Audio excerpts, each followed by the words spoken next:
പരിശുദ്ധ പരമദിവ്യകാരുണ്യത്തിന് നേരവും ആരാധനയും സ്തുതിയും പുകഴ്ചയും ഉണ്ടായിരിക്കട്ടെ. എൻ്റെ പ്രിയപ്പെട്ടവരെ, കർത്താവിൻ്റെ അതിസുന്ദരമായ ദിവസം അവിടുത്തെ വിശുദ്ധ മദ്ബഹായുടെ മുമ്പിൽ സുവിശേഷം കേൾക്കാൻ എത്തിച്ചേരുന്നത് ഒരു ദൈവവിളിയാണ്.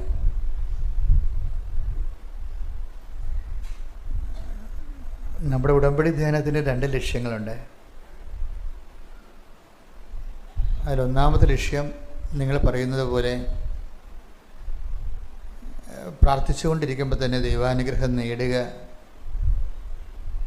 ദൈവം നമ്മളെ അനുഗ്രഹിക്കുന്ന രീതിയിൽ നമ്മളെ തന്നെ വചനം ശ്രവിച്ചു ഒരുക്കുക, അതിൻ്റെ ഒരു ലക്ഷ്യമാണ്. രണ്ടാമത്തെ ലക്ഷ്യം എന്ന് പറയുന്നത്, ഇതിൻ്റെ അകത്ത് കുറേ എൻജിനീയറിംഗ് ഉണ്ട്. അതായത് ദൈവവചനങ്ങൾ ദൈവം ഏത് കാലത്തും ഏത് സമയത്താണ് കൃപ അതിൻ്റെ 100% റിസൾട്ട് നമുക്ക് തരുന്നത്, അഥവാ കൃപ ആർജിക്കാൻ വേണ്ടി നമ്മൾ എങ്ങനെയാണ് നമ്മളെ ട്യൂൺ ചെയ്തെടുക്കേണ്ടത്, അതിൻ്റെ ഒരു എൻജിനീയറിംഗ് ഉണ്ട്. അത് ആ ജ്ഞാനസൂത്രങ്ങൾ ഒരു വ്യക്തിക്ക് പഠിച്ചാൽ റിലേഷൻ കുറച്ചുകൂടി ഈസിയാകും ദൈവവുമായിട്ടുള്ള. നമ്മുടെ മുമ്പിൽ എപ്പോഴും വന്നിട്ടുള്ള ഒരു ചലഞ്ച് എന്ന് പറയുന്നത്, ക്രിസ്ത്യാനിറ്റിയുടെ എല്ലാവിധ അനുഗ്രഹങ്ങളും കൃപകളും എല്ലാം നമ്മളിലേക്ക് വരുന്നതിൻ്റെ പിന്നിൽ ഒറ്റ നോബാണ്. എന്താണ്? ദൈവത്തെ അറിയുക. അത് ഭയങ്കര സീരിയസ് ആയിട്ട് നിങ്ങൾ എടുക്കണം. ഈ നിത്യജീവൻ പോലും അടിസ്ഥാനപ്പെട്ടിരിക്കുന്നത് ദൈവത്തെ അറിയുന്നതിലൂടെയാണ്. ഡോർ ഓപ്പൺ ചെയ്യുന്നത് എല്ലാ നിത്യജീവൻ്റെ പോലും ഡോർ ഓപ്പൺ ചെയ്യുന്നതും അതെല്ലാം താക്കോലെന്ന് പറയുന്നത് ദൈവത്തെ അറിയുന്നതിലൂടെയാണ്. അപ്പോൾ അനുദിന ജീവിതത്തിലും അത് തന്നെയാണ് വിഷയം.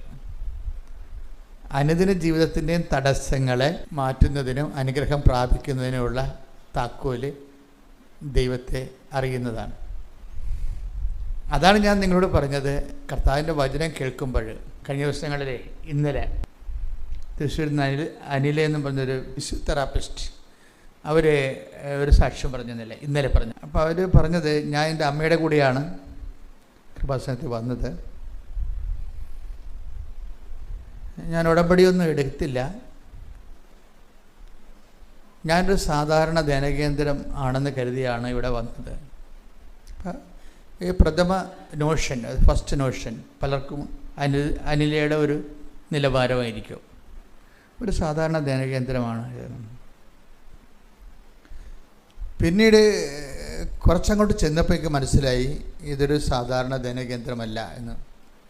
അങ്ങനെ മനസ്സിലാകാൻ കാരണം, ഇവർ ഉടമ്പടി എടുത്തിട്ട് വർക്കൗട്ട് ചെയ്തില്ല. അതാണ് പ്രശ്നം. കൃപാസനം ഒരു സാധാരണ ധ്യാനകേന്ദ്രം അല്ലെന്ന് അനില എങ്ങനെ മനസ്സിലായത്? ഉടമ്പടി എടുത്തിട്ട് വർക്കൗട്ട് ചെയ്തില്ല. വർക്കൗട്ട് ചെയ്തില്ലെങ്കിൽ നമ്മൾ ദൈവത്തോട് ചോദിക്കണം, എന്തുകൊണ്ടാണ് ഇതുകൊണ്ട് എൻ്റെ ഉടമ്പടി വർക്കൗട്ട് ചെയ്യാഞ്ഞത്? അപ്പോൾ നമ്മുടെ പ്രഥമ ദൃഷ്ടിയ നമുക്ക് ക്യാഷ് ആൻഡ് കൈൻഡ്, ജോലി, വീട്, വിവാഹം, അങ്ങനെ എന്തെങ്കിലും കാര്യങ്ങളൊക്കെ നമ്മൾ ഉടമ്പടിയിൽ വെക്കണമെങ്കിലും ഇത് ആദ്യത്തെ ഫേസിൽ ചിലർക്ക് വർക്കൗട്ട് ചെയ്യത്തില്ല. അപ്പോൾ വർക്കൗട്ട് ചെയ്യാത്തത് കാരണം അവർ അത് തെറ്റായിട്ട് ഉടമ്പടി ചെയ്തത് കൊണ്ടോ ഉടമ്പടി ഉഴപ്പിയത് കൊണ്ടോ ചിലർക്ക് വർക്കൗട്ട് ചെയ്യത്തില്ല. ചിലർക്ക് ഉടമ്പടി വൃത്തിയും മേനയായിട്ട് ചെയ്താലും വർക്കൗട്ട് ചെയ്യത്തില്ല. അപ്പോൾ നിങ്ങൾക്ക് അതെന്ത് പരിപാടിയാണ് അങ്ങനെ പറയണത്? വൃത്തിയും മേനയായിട്ട് ഉടമ്പടി ചെയ്താൽ വർക്കൗട്ട് ചെയ്യുക. അതെ, നിങ്ങളെ കുറച്ചുകൂടി ഗുരുതരമായ ഉടമ്പടിയുടെ ഒത്തിരി ലെസൺസ് ഉണ്ട്. ആധ്യാത്മികതയിലും അങ്ങനെയാണ്. പ്രഥമ പാഠങ്ങളുണ്ട്, അത് വിശ്വാസത്തിൻ്റെ take the word of God, വിശ്വാസത്തിൻ്റെ പ്രഥമ പാഠങ്ങൾ പിന്നിട്ട് നമുക്ക് പക്വതയിലേക്ക് വളരാം. ശ്രുതികട ഹല്ലേലൂയ.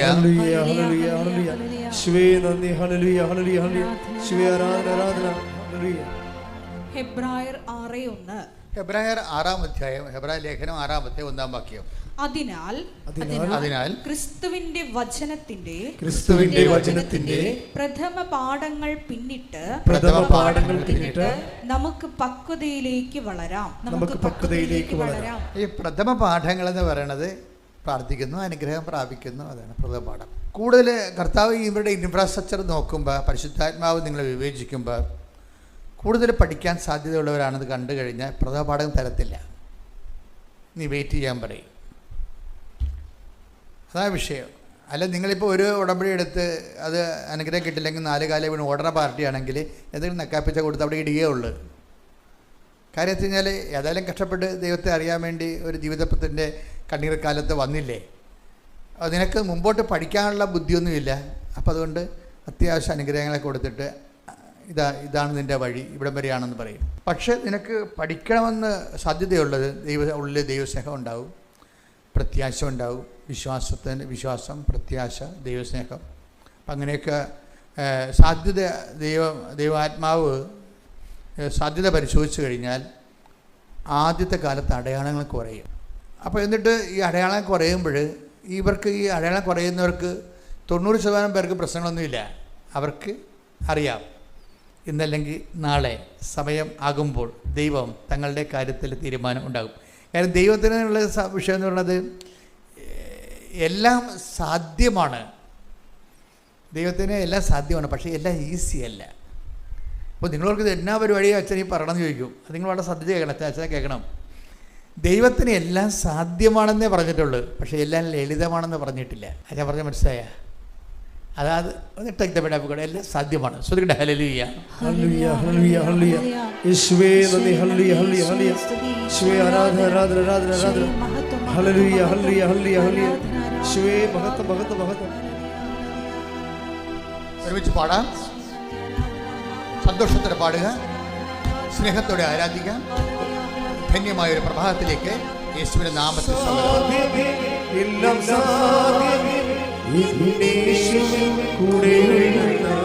ോണ്ട്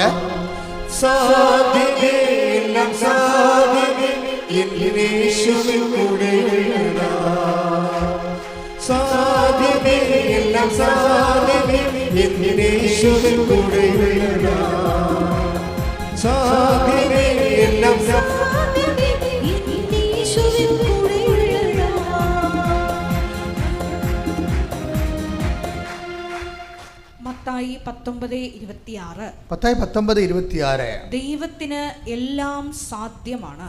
ദൈവത്തിന് എല്ലാം സാധ്യമാണ്. അപ്പൊ ഈ ഒരു വാക്ക് കഴിഞ്ഞ ദിവസങ്ങളിൽ ഞാൻ ധ്യാനിച്ചപ്പോൾ പരിശുദ്ധാത്മാവ് നൽകിയ ഒരു നോട്ടാണ്. ദൈവത്തിന് എല്ലാം സാധ്യമാണ്. അതിവിടെ മാത്രമല്ല, ലൂക്ക 1:37 പറയുന്നുണ്ട്, അല്ലേ? ലൂക്ക 1:37 സ്തുതിക്കട്ടെ. ഹല്ലേലൂയ, ഹല്ലേലൂയ, ഹല്ലേലൂയ, ഹല്ലേലൂയ. യേശുവേ നന്ദി. ഹല്ലേലൂയ, ഹല്ലേലൂയ, ഹല്ലേലൂയ, ഹല്ലേലൂയ, ഹല്ലേലൂയ. 1:37. ദൈവത്തിന് ഒന്നും അസാധ്യമല്ല. ദൈവത്തിന് ഒന്നും അസാധ്യം അല്ല. അപ്പോൾ ഇവിടെ ഒരു പ്രശ്നം കിടക്കണമെന്ന് വെച്ച് കഴിഞ്ഞാൽ, പരിശുദ്ധാത്മാവ് കഴിഞ്ഞ ദിവസം എന്നോട് സൂചനയെ തന്നത് ദൈവത്തിന് എല്ലാം സാധ്യമാണ്, പക്ഷേ സാധ്യമാണെന്ന് വിചാരിച്ചുകൊണ്ട് എല്ലാം ലളിതമല്ല, സിമ്പിളല്ല എന്ന്. അത് ഭയങ്കര സീരിയസ് ജ്ഞാനമാണത്. അതെന്താ കാര്യം ലളിതമല്ലെന്ന് പറയാൻ, സിമ്പിൾ അല്ലെന്ന് പറയാൻ കാരണം, സിമ്പിൾ ആയിരുന്നെങ്കിൽ, എന്തുകൊണ്ടാണ് സിമ്പിൾ അല്ലാത്തതിൻ്റെ കാരണം വെച്ചാൽ ദൈവത്തിൻ്റെ നീതിബോധമാണ്. മനസ്സിലായില്ലേ? എല്ലാം ഇപ്പം നിങ്ങൾ പഠിച്ചില്ലെങ്കിലും മറ്റവൻ്റെ കോപ്പി അടിച്ചാൽ ജയിക്കുമെന്നുണ്ടെങ്കിൽ എന്ത് സിമ്പിളാണ്. മറ്റേ കോപ്പി അടിച്ചാലേ അടുത്ത് നിൽക്കണവൻ്റെ പരീക്ഷയിൽ നിന്ന് കോപ്പി അടിച്ചാൽ ജയിക്കുമെങ്കിൽ എന്ത് സിമ്പിളാണ്. പഠനമത്ര സിമ്പിളല്ല, പരീക്ഷ ജയിക്കണത്ര സിമ്പിളല്ല. കാര്യം എന്താണ്? പഠിച്ചിട്ട് തന്നെയാണ് ജയിക്കേണ്ടത്. അതോടെ നീതിയുണ്ട് എൻ്റെ അടുത്ത്. എല്ലാ കാര്യത്തിലും നീതിയുണ്ട്. ശരിക്കും ദൈവ പൈതലിന് നീതി പൈതലെന്നാണ് ബൈബിൾ വിളിക്കുന്നത്. നീതി പൈതൽ എപ്പോഴും ഓർത്തേക്കണം. ഈ കവനൻ്റ് ആൻഡ് നീതി പൈതൽ ബന്ധമുള്ളതാണ്. അപ്പോൾ നിങ്ങളിങ്ങനെ നീതി പൈതലെന്ന് ചിലപ്പോൾ കേട്ട് കാണത്തിലിരിക്കും. അതായത് കഴിഞ്ഞ ദിവസങ്ങളിൽ ഇവിടെ ജോസ്ന ആൻ്റണി എന്നും പറഞ്ഞൊരു മോൾ സാക്ഷ്യം പറഞ്ഞു. അവളാണ് ഈ നീതി വൈതൽ പറയണത് ആദ്യമായിട്ട്. ഇപ്പോഴത്തെ ആൾക്കാരുടെ സാക്ഷ്യങ്ങളൊക്കെ കേട്ട് കഴിഞ്ഞാലേ പണ്ടത്തെ സാക്ഷ്യമൊന്നുമല്ല. ആൾക്കാരൊക്കെ ഈ കവനൻ്റെ തലക്കടിച്ചിട്ട് ദൈവമായിട്ട് ജീവിച്ചിട്ട് മാതാവിൻ്റെ അറ്റപ്പറ്റ ജ്ഞാനത്തിലേക്കാണ് ഈ ആൾക്കാർ പോണത്. നീതി പൈതൽ. ഇവൾക്കുള്ള പ്രശ്നം വെച്ച് കഴിഞ്ഞാൽ ഇവളെ നീതി പൈതലും ദൈവം വിളിക്കാൻ കാരണം ഇവളെ ഒന്ന് ശ്രദ്ധിക്കട്ടെ മക്കളെ.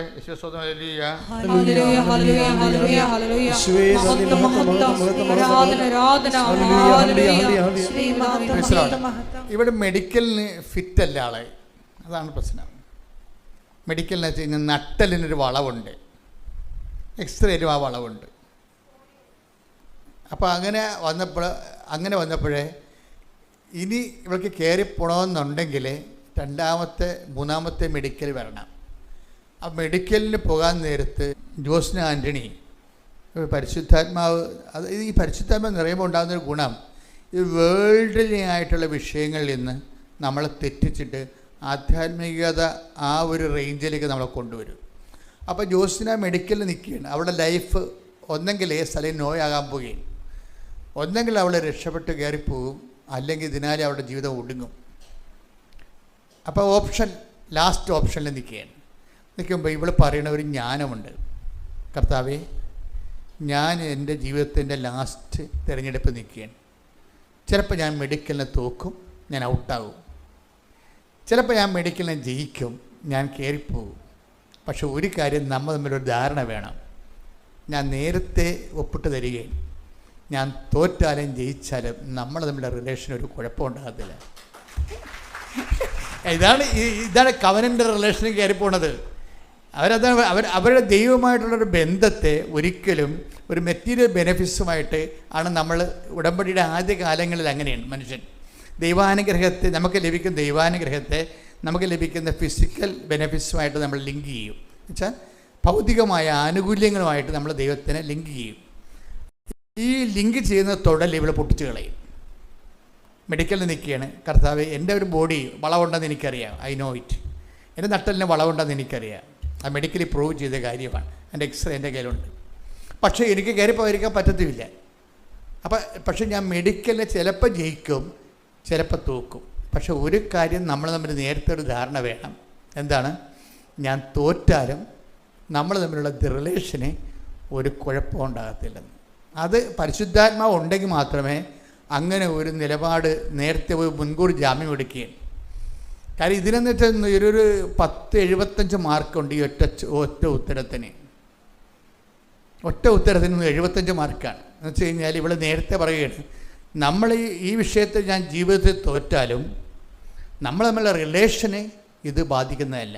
ആ റിലേഷൻ പോലെ തന്നെ മുന്നോട്ട് പോകും. അതിൻ്റെ കാരണം വെച്ച് കഴിഞ്ഞാൽ ഇവർ ഈ ഉടമ്പടി കാലത്തിനുള്ളിൽ ഈശോയുമായിട്ട് പരിശുദ്ധ അമ്മ വഴി ഇവർ നല്ലൊരു റിലേഷനിൽ ചെന്നായിരുന്നു. എന്നിട്ട് ഇവർ എപ്പോഴും ഈശോയോട് പറഞ്ഞു, ഈശോ ഉടമ്പടി നിയോഗം നീ തന്നെയാണെന്ന് പറയും. അതാണ് വിഷയം. അങ്ങനെ ഒരു ദൈവാനുഭവത്തിലേക്ക് ഇവർ ചെന്നായിരുന്നു. എന്താ പറയും, ഈശോ ഉടമ്പടിയുടെ നിയോഗം, എൻ്റെ നിയോഗം നീ തന്നെയാണ്, ബാക്കിയെല്ലാം ഇഫക്ട്സ് ആണ് എൻ്റെ. ബാക്കിയുള്ള ക്യാഷ് ആൻഡ് കൈൻഡ് ആയിട്ടുള്ള മെറ്റീരിയൽ ബെനിഫിറ്റ്സ് എല്ലാം നീ തന്നാൽ ഞാൻ വാങ്ങിക്കും, ഐ ആം ഹാപ്പി. നീ തന്നില്ലെങ്കിൽ ഞാൻ ഹാപ്പി. കാര്യം എന്താണ്? എൻ്റെ നിയോഗം നീയാണെന്ന്. ദൈവസ്നേഹമാണ്. അത് പരിശുദ്ധാത്മ നിറയുമ്പോഴുണ്ടാകുന്ന ഒരു ജ്ഞാനമായിട്ട് വരണത്. അച്ഛൻ നിങ്ങൾക്ക് വേണ്ടി അതുവേണ്ടി പ്രാർത്ഥിക്കാം. ആ ജ്ഞാനത്തിൻ്റെ അഭിഷേകത്തിനായി എൻ്റെ മക്കൾ ഇടിമുഴക്കം പോലെ ശ്രദ്ധിച്ച്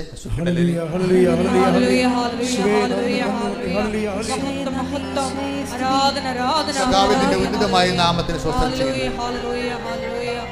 കർത്താവിന്റെ വിശുദ്ധ പൗരോഹിത്യത്തെ മഹത്വപ്പെടുത്തണമേ. കർത്താവ് സഭയിലുള്ള സാന്നിധ്യം ദൃഢമാക്കണം. 39 വർഷം ഞാൻ അർപ്പിച്ച കൃപാനയുടെ യോഗ്യതയാൽ, കൃപാസ്ഥാനത്താറെ ജീവനോടെ പ്രത്യക്ഷപ്പെട്ട പരിശുദ്ധ അമ്മയുടെ പ്രത്യക്ഷയുടെ ശക്തിയാൽ യേശു ക്രിസ്തുവിൻ്റെ നാമത്തെ ഏറ്റവും വലിയ സ്വത്തായിട്ട് കാണുവാനും, അത് എല്ലാം നഷ്ടപ്പെട്ടു, അത് നേടിയിട്ടുണ്ടെങ്കിൽ എല്ലാം നേടിയ പോലുള്ള ആന്തരിക ജ്ഞാനത്താലങ്ങളുടെ മക്കളെ അഭിഷേകം ചെയ്യണമേ. ശ്രദ്ധിക്കട്ടെ. ഹല്ലേലൂയ.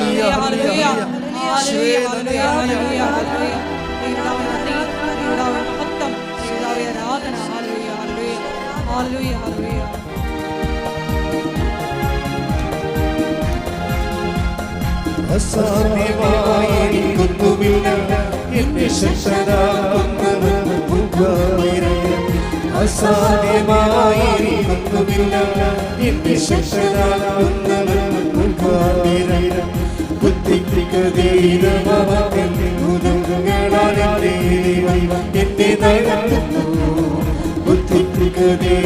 നടത്തുന്നു. ബുദ്ധിമുട്ടുകളാലെ എന്നെ നടത്തുന്നു. സാധ്യമേ എല്ലാം സാധ്യമേ യേശുവിൻ കൂടെയാണ്. സാധ്യമേ എല്ലാം സാധ്യമേ യേശുവിൻ കൂടെയാണ്. അസാധ്യമായിരിക്കുന്നുമില്ല എന്നെ ശക്തനാക്കുന്നവൻ മുഖായിരം. പരിശുദ്ധ പരമദിവ്യകാരുണ്യത്തിന് നേരവും ആരാധനയും സ്തുതിയും പുകഴ്ചയും ഉണ്ടായിരിക്കട്ടെ. അവൾക്ക് കുവൈറ്റിലോ ബഹ്റൈനിലോ ഗൾഫ് രാജ്യങ്ങളിലേക്കാണ് പോകേണ്ടത്. അപ്പോൾ ഇവൾ പറയുന്നൊരു കാര്യം, എനിക്ക് ഈ മെഡിക്കൽ ഞാൻ തൂക്കുകയാണെങ്കിൽ എനിക്കുണ്ടാകുന്ന ലാഭങ്ങളെക്കുറിച്ച് അവൾ ചിന്തിക്കണത്. സാധാരണ മെഡിക്കൽ തോറ്റാൽ ആൾക്കാർ നഷ്ടങ്ങളെക്കുറിച്ചല്ല ചിന്തിക്കത്തുള്ളൂ. ഏജൻറ്റിന് കാശ് കൊടുത്തു പോയി, ഇനി അയാൾ അത് കൊണ്ട് മുങ്ങുക, ഇനി അത് തിരിച്ച് കിട്ടുക, റീഫണ്ടബിൾ ആണാ, ഇങ്ങനെയല്ലേ നമ്മൾ ചിന്തിക്കത്തുള്ളൂ. ഇവർ ചിന്തിക്കണം അങ്ങനെയല്ല. ഇവർ പറയണത്, ഈശോ ഈ മെഡിക്കൽ തോറ്റാൽ എനിക്കൊരു ലാഭമുണ്ട്. എന്താ കാര്യം?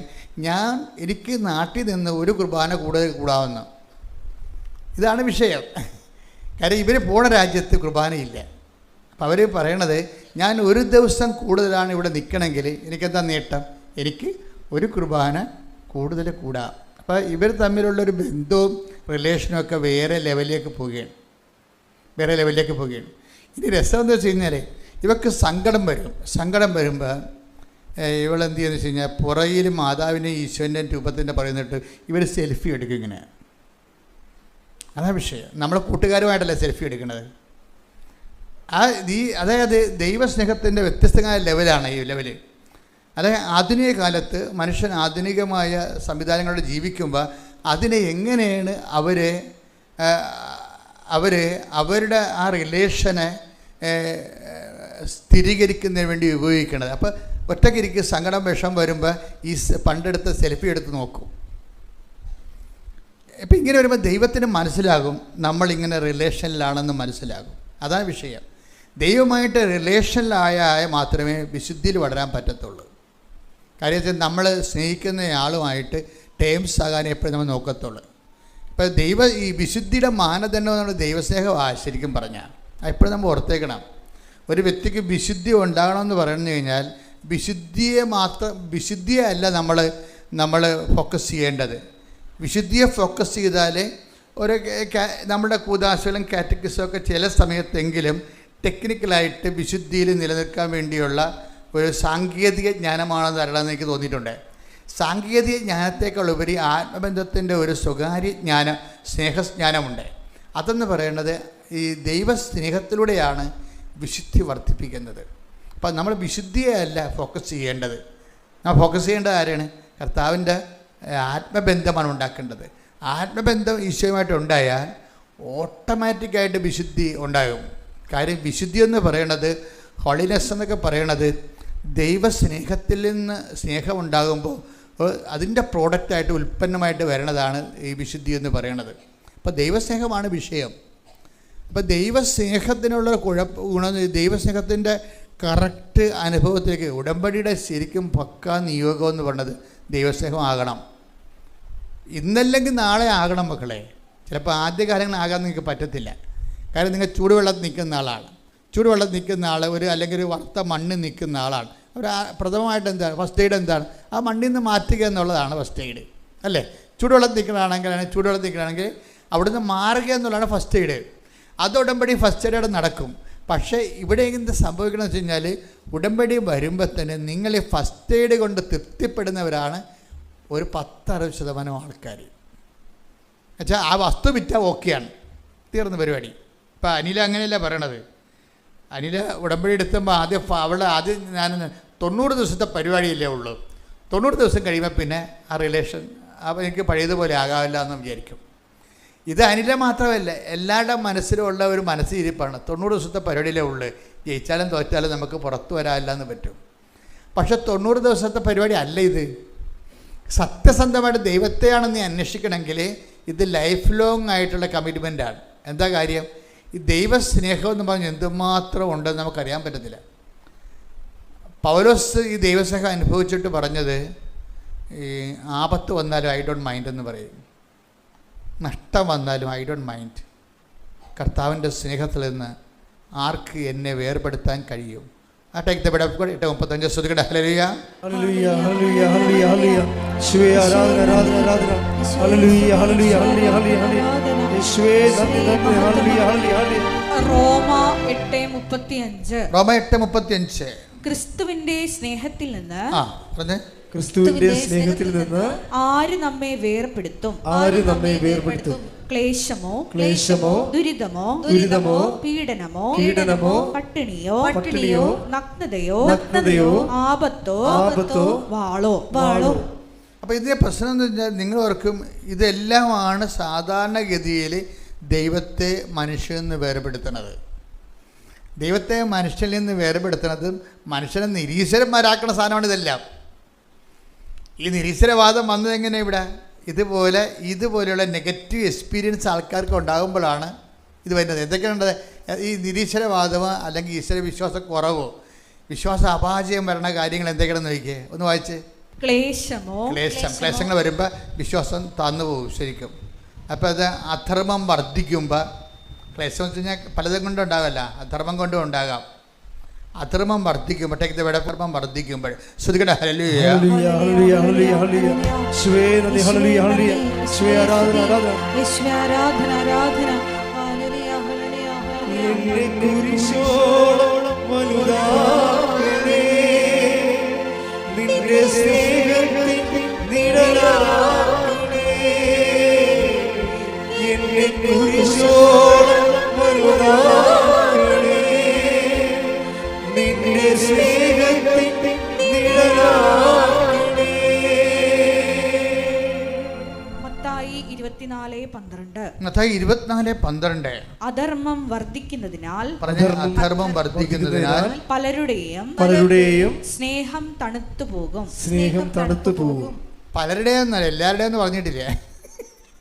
ചില അപ്പാവികളുടെ ദൈവസ്നേഹമാണ് തണുത്തു പോണത്. അപ്പോൾ ഇതാണ് നമ്മൾ ടാർഗറ്റ് ചെയ്യേണ്ട സംഭവം. എന്ന് വെച്ച് കഴിഞ്ഞാൽ ചില സമയത്ത് അധർമ്മം വർദ്ധിക്കും. അധർമ്മം എന്ന് പറയണത് ഇപ്പോൾ തന്നെ ഉദാഹരണത്തിന് പല വീടുകളിൽ അധർമ്മം അനുഭവിക്കുന്നത് ഒത്തിരി പേരുണ്ട്. കാര്യം വീടുകളിൽ പലതരത്തിലുള്ള അധർമ്മം വരും. ചിലപ്പോൾ മൂത്ത മകന് ഓടായിരിക്കും ഈ അപ്പനും അമ്മയ്ക്കൊക്കെ സ്നേഹം. അപ്പോൾ ഇളയവനും എങ്ങനെയെങ്കിലും അവിടെ നിന്ന് പാഴ്സൽ ചെയ്യാൻ അവർ നോക്കും. ചിലപ്പോൾ മൂത്ത മരുമകൾ വന്നിട്ട് ഇവരെല്ലാത്തിനെയും കയ്യിലെടുക്കും. അപ്പനെയും അമ്മനെയും ഒക്കെ അവർ പാക്ക് ചെയ്യും. ഇളയ മരുമകൾക്ക് അത്രയും ചാതുര്യം ഉണ്ടാകത്തില്ല. അവർ നീതി ബോധമായിട്ട് ജീവിക്കണമെങ്കിൽ ആൾക്കാരെ സോപ്പിടാനൊന്നും അറിയാൻ പറ്റത്തില്ല. ഇപ്പോൾ സോപ്പിടുന്നതിൻ്റെ കൂടെ അവർ സോപ്പിട്ട് പതപ്പിച്ച് ഈ ആൾക്കാരെയും കൊണ്ട് പോകും. അപ്പോൾ അവരുടെ സ്വത്തും മകവും കാര്യങ്ങളെല്ലാം അവർ സോപ്പിട്ടെടുത്ത ആൾക്കാരുടെ കിട്ടും. അപ്പോൾ ഇവർക്ക് ചിലപ്പോഴും കുഞ്ഞിനൊരു ഉടുപ്പ് മേടിച്ച് കൊടുക്കാൻ പോലും ചില സമയത്ത് കഷ്ടപ്പെടും. ഇവരുടെ കാര്യത്തിലാണെങ്കിൽ ആരും ഉടുപ്പുണ്ട ക്രിസ്മസ് അല്ലേ വരണത്, അങ്ങനെ ഒന്നും ഈ കുഞ്ഞുങ്ങളുടെ കാര്യത്തിൽ അപ്പനും അമ്മയും ചോദിക്കത്തില്ല. പക്ഷേ അവരുടെ മക്കളുടെ അവർക്കിഷ്ടമുള്ള മക്കളുടെ കാര്യത്തിൽ ചോദിക്കാൻ നമുക്ക് കേൾക്കുകയും ചെയ്യും. അപ്പോൾ ഇവർ വന്നിരുന്നുകൊണ്ട് നമ്മുടെ മുമ്പിൽ കൊന്തയില്ലോ പറയും, ഈ പന്നി കൊന്തയിലിട്ട് വല്ല കാര്യമുണ്ടോ, ഇവരുടെ കയ്യിരിപ്പ് ഇത്രയും മോശമില്ല, അധർമ്മം വർദ്ധിക്കണില്ലേ വീട്ടിൽ, മനസ്സിലായില്ലേ? ഇപ്പം അമ്മച്ചിക്ക് മൂത്ത മകളോടാ അല്ലെങ്കിൽ മരുമകളോടാണ് ഇഷ്ടം. അപ്പോൾ അവർ ഇവരുടെ സ്വത്തെല്ലാം അവിടെ കൊടുക്കുക. ഇവരെ കേൾപ്പിച്ചുകൊണ്ട് തന്നെ അവർക്ക് കുഞ്ഞുങ്ങൾക്ക് ഇന്ന് ക്രിസ്മസ് പറഞ്ഞതല്ലേ, അത് മേടിക്കേണ്ടതല്ല എന്നൊക്കെ ചോദിക്കുമ്പോൾ ഇതുങ്ങൾ ചോദിക്കും, ദൈവമേ നമ്മൾ ഈ വീട്ടിൽ തന്നെയാണ് താമസിക്കുന്നത്, നമ്മുടെ കാര്യം ചോദിക്കാൻ ആരും ഇല്ലല്ലോ എന്ന് പറയും. എന്നിട്ട് ആ വല്യമ്മ തള്ളേനെ ഇവിടെ വന്ന് പ്രാർത്ഥിക്കാൻ പാ എന്ന് വിളിക്കണത്. പിന്നെ ഇവർ വിളിച്ചാൽ പന്നി പോകുമെന്ന് പറയും. അധർമ്മം വർദ്ധിക്കുന്നതാണ് സാർ വീട്ടിലെ. അങ്ങനെയുള്ള സിറ്റുവേഷൻസ് ഉണ്ടാകും. എന്തെങ്കിലും ഉണ്ടാകണം മക്കളെ, എന്തെങ്കിലും ഉണ്ടായില്ലെങ്കിൽ നിങ്ങളുണ്ടാകത്തില്ല, മനസ്സിലായില്ലേ? എന്തെങ്കിലും കുടുംബത്തിലുണ്ടാകണം ഇതുപോലെയുള്ള വിഷയങ്ങൾ. എന്തെങ്കിലും ഉണ്ടായില്ലെങ്കിൽ നിങ്ങളുണ്ടാകത്തില്ല. എന്നുവെച്ചാൽ എന്താണ്, നിങ്ങൾ ദൈവത്തിരുസ്ഥന് ഇതിലുണ്ടാകത്തില്ല, അതാണ് വിഷയം. അപ്പോൾ അധർമ്മം വർദ്ധിക്കുമ്പോൾ സ്വാഭാവികമായിട്ടുള്ള ഓട്ടോമാറ്റിക് പ്രോസസ്സ് എന്താ പറയണത്? 24:10 എന്താ പറയണത്? സ്നേഹം തണുത്ത് പോകും. പക്ഷെ അതൊരു ടെസ്റ്റാണ്. നിങ്ങളുടെ സ്നേഹം തണുത്ത് പോണതാണോ എന്നറിയാൻ വേണ്ടി ദൈവം ചിലപ്പോൾ ഈ വലിയമ്മ തള്ളയെ വെച്ചുകൊണ്ട് നിങ്ങളെ ടെസ്റ്റ് ചെയ്യണതായിരിക്കും. ചിലപ്പോൾ മരുമക്കളെ വെച്ചുകൊണ്ട് ടെസ്റ്റ് ചെയ്യും. വലിയമ്മ തള്ള കാലം പള്ളിക്ക് കയറേണ്ട കാര്യമില്ല. അതിനേക്കാൾ വലിയ ബെസ്റ്റല്ലേ മരുമക്കൾ വന്ന് ലാൻഡ് ചെയ്യണവർ. അപ്പോൾ ഇവർ ഓരോരുത്തർക്ക് നമ്മൾ നോക്കുമ്പോൾ ആകപ്പാടെ ഒരു പെശകാണ്. പ്രാർത്ഥന വേറെ, പ്രവർത്തനം വേറെയാണ് കുടുംബത്തിൽ. അത് കാരണം പ്രാർത്ഥനയ്ക്ക് നമുക്ക് വിശ്വാസമില്ല. ഇളയ മരുകൾ എന്തിനാണ് കൊച്ചിനെയും കൊണ്ട് പ്രാർത്ഥിക്കാൻ നടക്കുന്ന സമയത്ത് കൊച്ചിനെ നുള്ളി നോച്ച് നിലവിളിപ്പിച്ച് എന്തിനാണ് അവൾ പുറത്ത് പോണത്? അവൾക്ക് ഈ ഇതിനോട് പ്രതിഷേധമാണ്.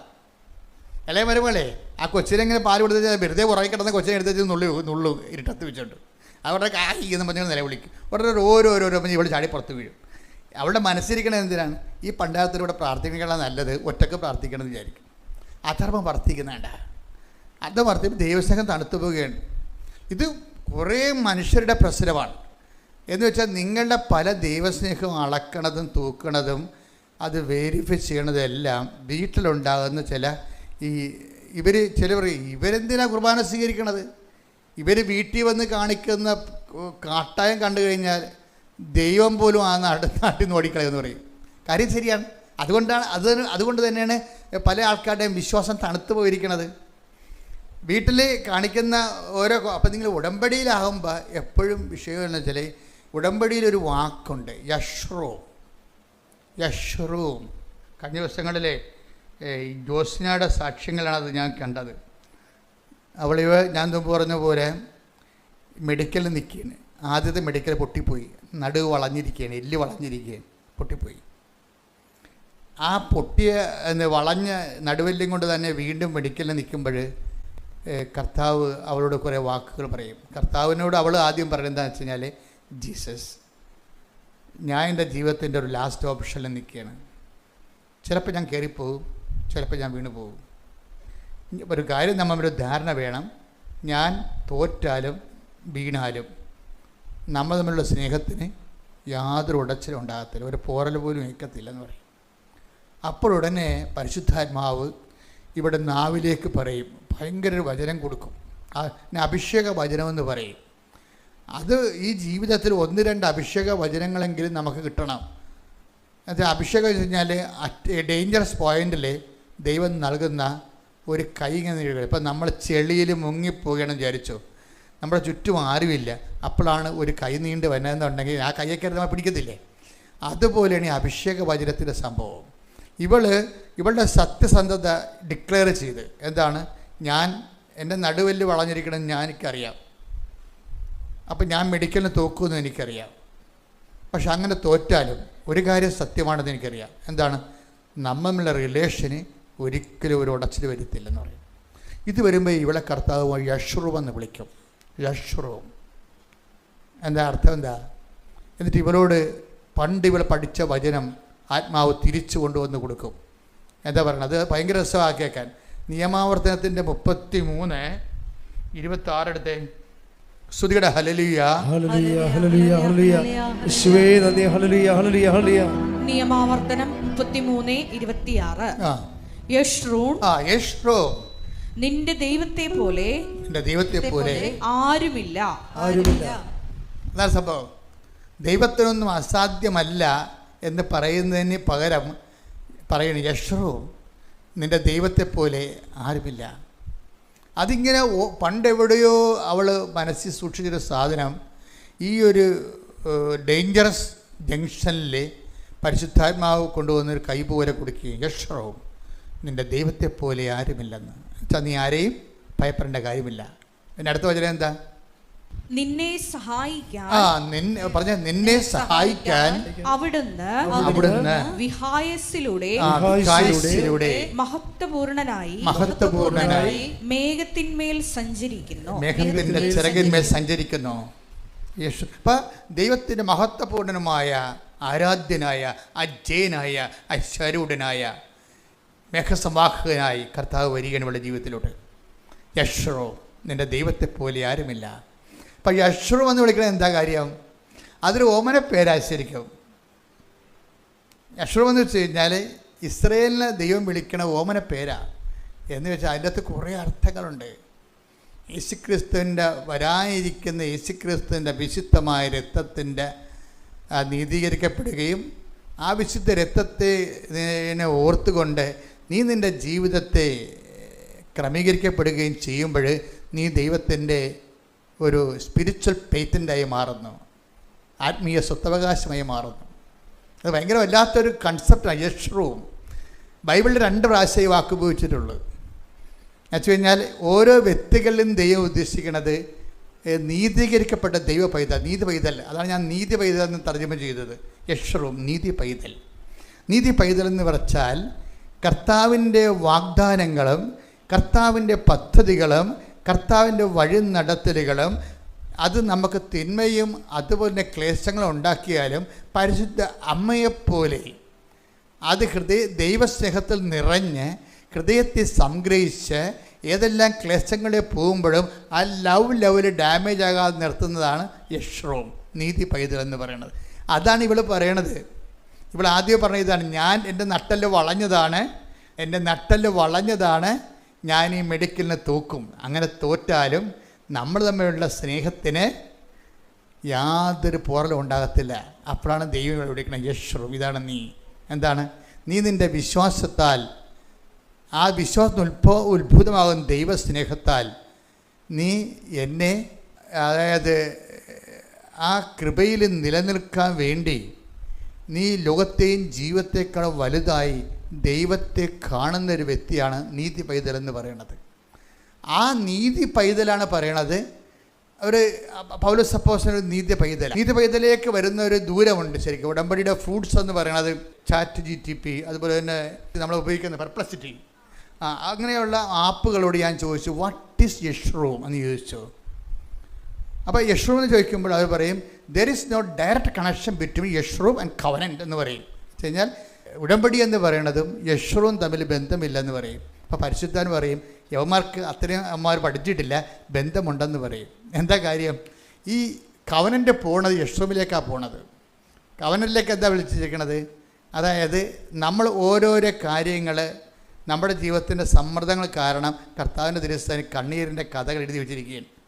ഇതെല്ലാം എനിക്ക് നിക്കക്കള്ളിയില്ല, എനിക്ക് മുന്നോട്ട് പോകണമെങ്കിൽ ഇതിന് സമാധാനം ഉണ്ടാക്കാതെ എനിക്ക് മുന്നോട്ട് പോകാൻ പറ്റത്തില്ല എന്ന് പറയും. അപ്പോഴുണ്ട് ഇവിടെ ഈ ജസ്സിനെ പോലെയുള്ള ആൾക്കാരൊന്നും പറയണം ഇതൊക്കെയാണ് ശരിയാണ്, പക്ഷേ എനിക്ക് എൻ്റെ പ്രശ്നം നീയാണെന്ന് പറയും.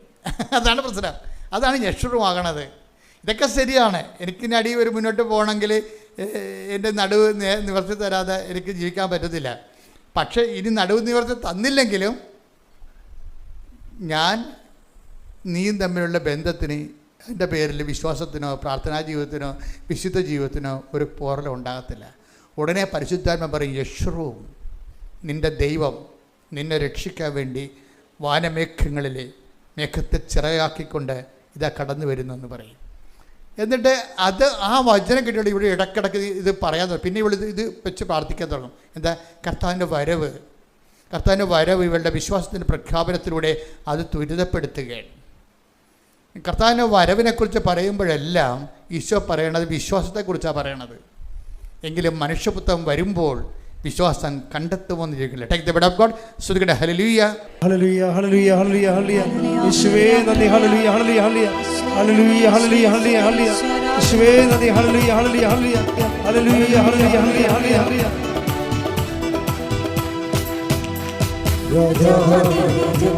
മഹിമയോടെ വാനമേഘത്തിൽ എഴുന്നള്ള രാജാവേ മഹിമയോടെ വാനമേഘത്തിൽ എഴുന്നള്ള ക്ലേശം തീർക്കുക നിത്യം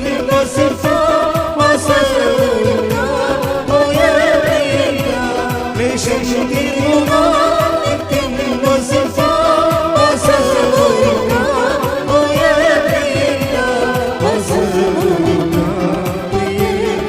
ഒരുമിച്ച് പാടുക എല്ലാവരും. മഹിമയോടെ വാനമേഘത്തിൽ എഴുന്നള്ള രാജാവേ മഹിമയോടെ വാനമേഘത്തിൽ എഴുന്നള്ള ക്ലേശം തീർക്കുക നിത്യം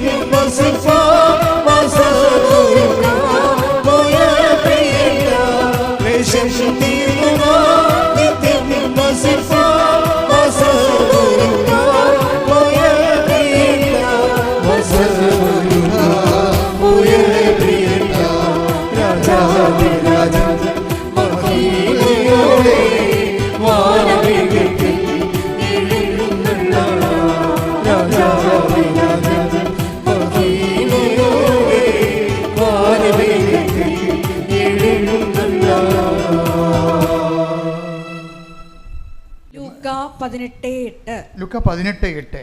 എങ്കിലും എങ്കിലും മനുഷ്യപുത്രൻ വരുമ്പോൾ ഭൂമിയിൽ വിശ്വാസം കണ്ടെത്തുമോ?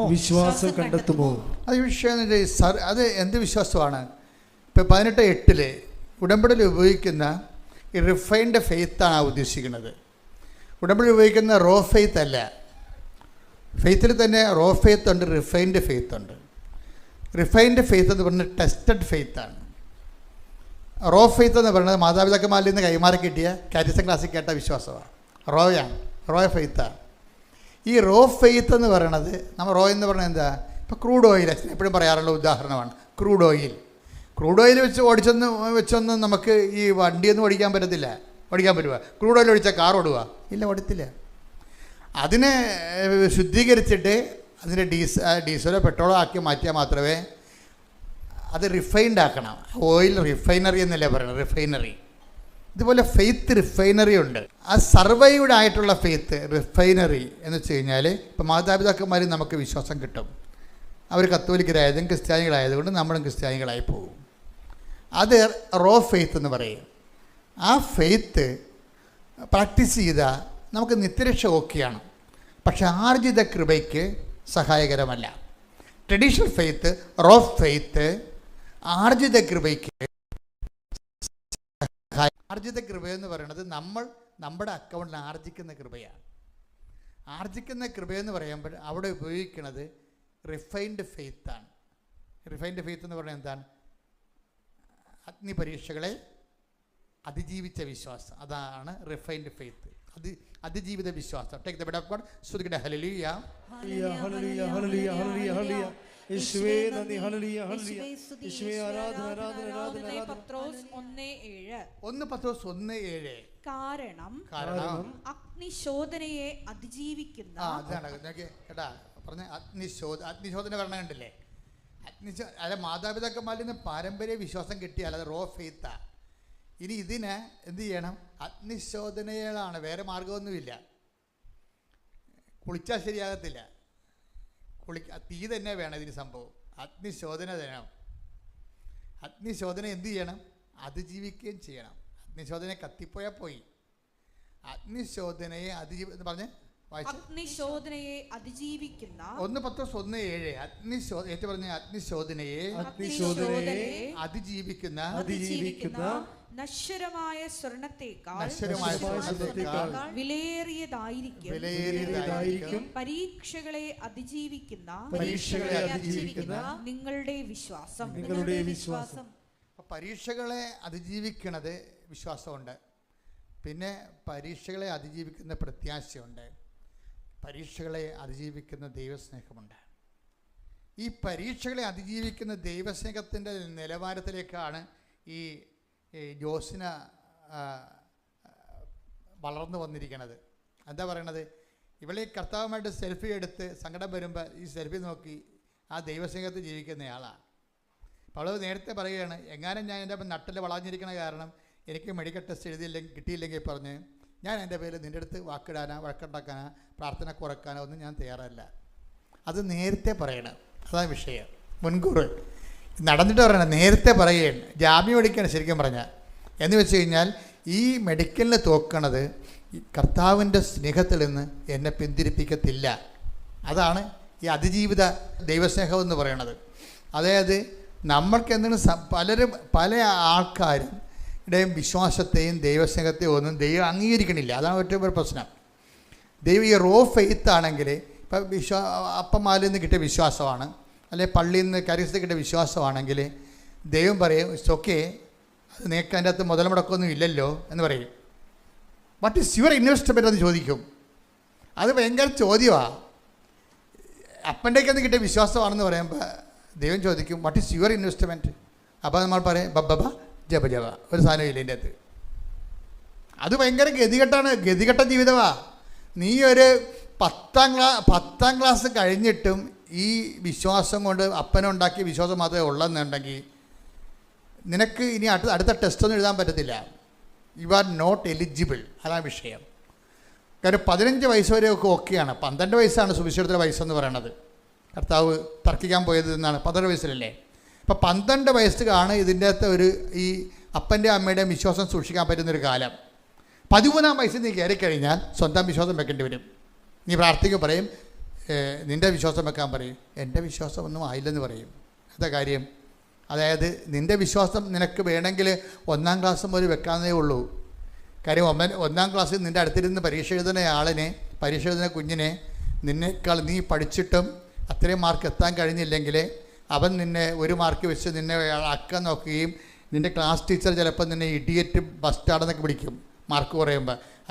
അവരുടെ പ്രശ്നം എന്ന് വെച്ച് കഴിഞ്ഞാൽ അവിടെ ക്ലാസ്സിലൊരു 90% മാർക്കുള്ള 5 പിള്ളേരുടെ കൂട്ടത്തിൽ നിന്നെ അവർ പെടുത്തിയിട്ടുണ്ട്. നീ അത് വരാൻ പറ്റാത്തതുകൊണ്ടാണ് അവർ തോന്നിയ മാസം വിളിക്കണത്. അവരുടെ ഉള്ളിലൊരു സ്നേഹവും ഒരു കരുതലുമൊക്കെ ഉണ്ട്. പക്ഷെ അത് അവർ പ്രകടിപ്പിക്കണത് തക്ക വിളിച്ചുകൊണ്ടായിരിക്കും. അത് നമുക്കറിയാൻ പറ്റത്തില്ല.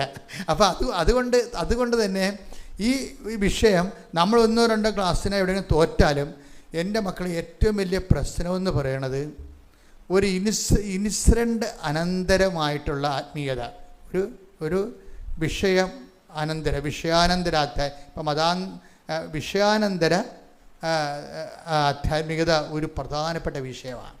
അത് പ്രത്യേകിച്ച് ഒരു നെഗറ്റീവ് ഇൻസിഡൻറ്റ് നിങ്ങളുടെ ജീവിതത്തിൽ സംഭവിച്ചതിന് ശേഷം അവശേഷിക്കുന്ന നിങ്ങളുടെ അപ്പൻ മരിച്ചു അല്ലെങ്കിൽ അമ്മ മരിച്ചു. ഇതൊക്കെ നേരത്തെ നിങ്ങളെ അപ്പനും അമ്മയും നമുക്ക് അമ്മ ആവട്ടെ വിളിച്ചിട്ട് കാര്യമൊന്നുമില്ല. ആദ്യമേ തന്നെ ബോധവും ബുദ്ധിയുള്ളപ്പോൾ തന്നെ നിങ്ങൾ മനസ്സിലാക്കണം, ഈ ആൾക്കാരെല്ലാവരും ഇന്നല്ലെങ്കിൽ നാളെ ഗുഡ് ബൈ പറഞ്ഞ് പിരിയേണ്ടതാണ്. അത് ക്ലിയർ ആദ്യമേ ചിന്തിക്കണം നമ്മൾ. ഇപ്പം ഞാൻ എൻ്റെ അപ്പനും അമ്മയും കൂടി ഇരിക്കുന്ന സമയത്ത് ഞങ്ങൾ ഭയങ്കരമായ ഒരു വിഷമ കാലത്ത് ജീവിക്കുകയാണ്. ഇപ്പം ഞാനപ്പം 4-ാം ക്ലാസ്സിൽ പഠിക്കുകയാണ്. അപ്പോൾ അപ്പനും അമ്മയും ഉണ്ട് കൂടെ. അപ്പോൾ ഞാൻ പറയും നമുക്ക് അപ്പോൾ അന്ന് ഞങ്ങൾക്ക് നല്ല വീടൊന്നുമില്ല. അപ്പോൾ ഞാൻ പറയും സാരമില്ല, ഞാൻ വലുതാകുമ്പോൾ നിങ്ങൾക്ക് സിമിത്തേരി നല്ല വീട് കെട്ടിത്തരാമെന്ന് പറയും. എന്നിട്ട് അപ്പനത് ഒരു 4-5 കൊല്ലം പറഞ്ഞുകൊണ്ടിരിക്കണം. ഇപ്പം പറഞ്ഞു കേട്ടല്ലേ എനിക്ക് സിമിത്തേരി വീട് കെട്ടാമെന്ന് പറഞ്ഞിരിക്കണമെന്ന്. പക്ഷേ എനിക്കും ഈ ആൾക്കാർ മരിക്കുന്നതിനെക്കുറിച്ച് ഐഡിയ ഉണ്ടായിരുന്നു. അപ്പോൾ അതുപോലെ തന്നെ സംഭവിച്ചു. 10-ാം ക്ലാസ് ആകുമ്പോൾ തന്നെ അപ്പം മരിച്ചുപോയി. നിങ്ങൾ പല ആൾക്കാരും ഇങ്ങനെ ആരെങ്കിലും പ്രിയപ്പെട്ടവർ പിരിഞ്ഞു പോയിട്ടുണ്ടെങ്കിൽ ആ കാര്യവും പറഞ്ഞുകൊണ്ട് പിന്നെ കണ്ണീര് ഒലിപ്പിച്ചുകൊണ്ട് ജീവിതകാലം മുഴുവൻ നടക്കും. ഈ ഒരു സാധനത്തെ നിർത്തി കത്തിക്കും ദൈവം. കാര്യം എന്താണെന്ന് വെച്ചാൽ വിഷയം അതായത് ഈ വന്നു കയറിയ ആൾക്കാർ എപ്പോഴായാലും ഇറങ്ങിപ്പോകും. ഒരു സംശയമില്ല അതിൻ്റെ അകത്ത്. ഇതിനകത്ത് വരുന്ന വിഷയം എന്ന് പറയുന്നത് എല്ലാ കാര്യവും അങ്ങനെയാണ്. സൗന്ദര്യം കുറച്ച് കഴിയുമ്പോൾ ഇറങ്ങിപ്പോകും. എന്തെല്ലാം ആർജിച്ചിട്ടുണ്ടോ അതെല്ലാം ഇറങ്ങിപ്പോകും. നമ്മളെങ്ങനെ പിടിച്ചു വെച്ചാലും ഇറങ്ങിപ്പോകും. അപ്പം അതുകൊണ്ട് ഈ സാധനം ഇറങ്ങിപ്പോകുന്ന ആദ്യമേ നമ്മൾ കൗണ്ട് ചെയ്താൽ പ്രശ്നം തീർന്ന്.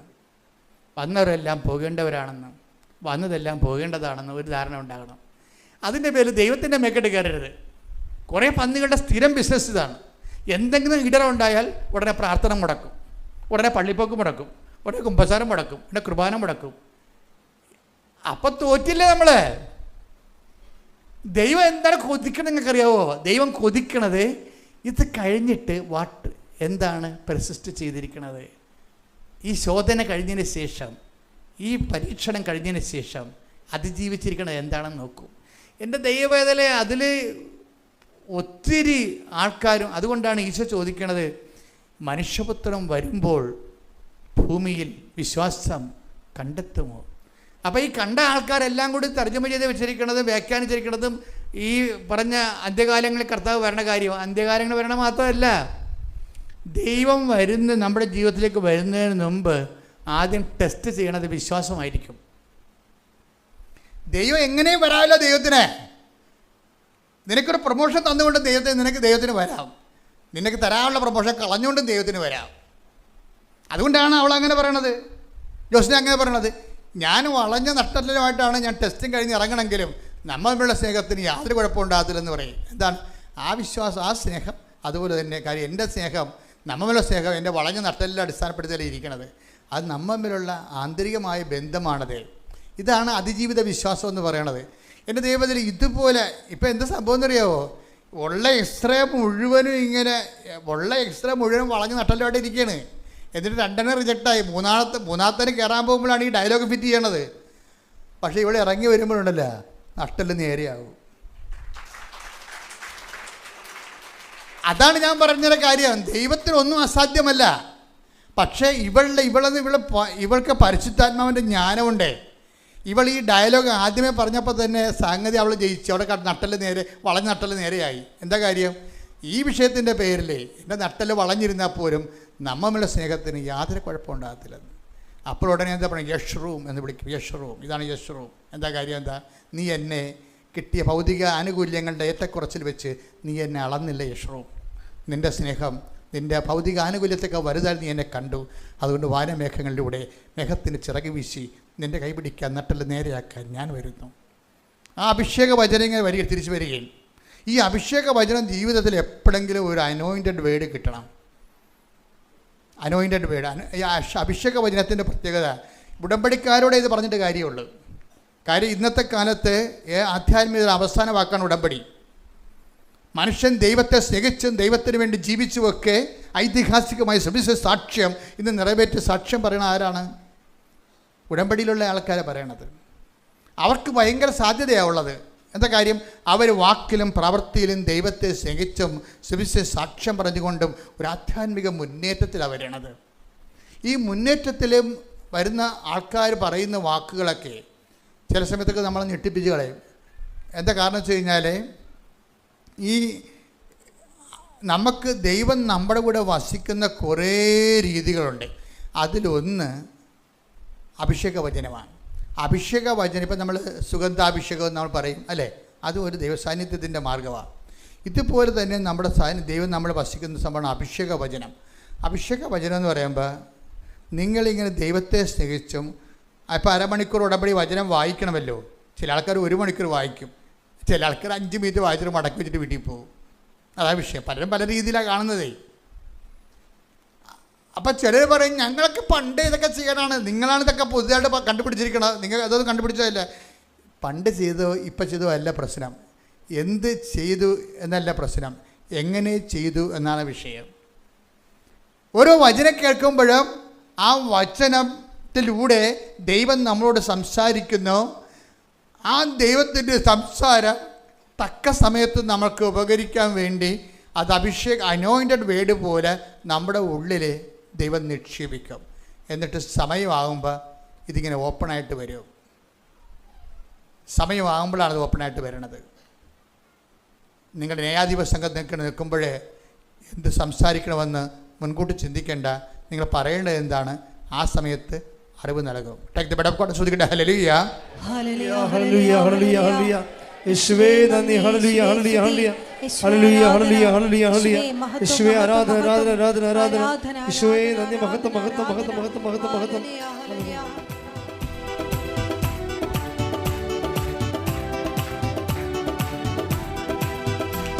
പ്രാണപ്രിയനേ പൊന്നുമുഖത്തെ തേജസ്സുടേനോ കാണാനാലോ. പ്രാണപ്രിയനേ പൊന്നുമുഖത്തെ തേജസ്സുടേനോ കാണാനാലോ. തേജസ്സുടേനോ കാണാനാലോ. രാജാവേ രാജാ മഹിമയോടെ വാനമേഘത്തിൽ എഴുന്നള്ളണം.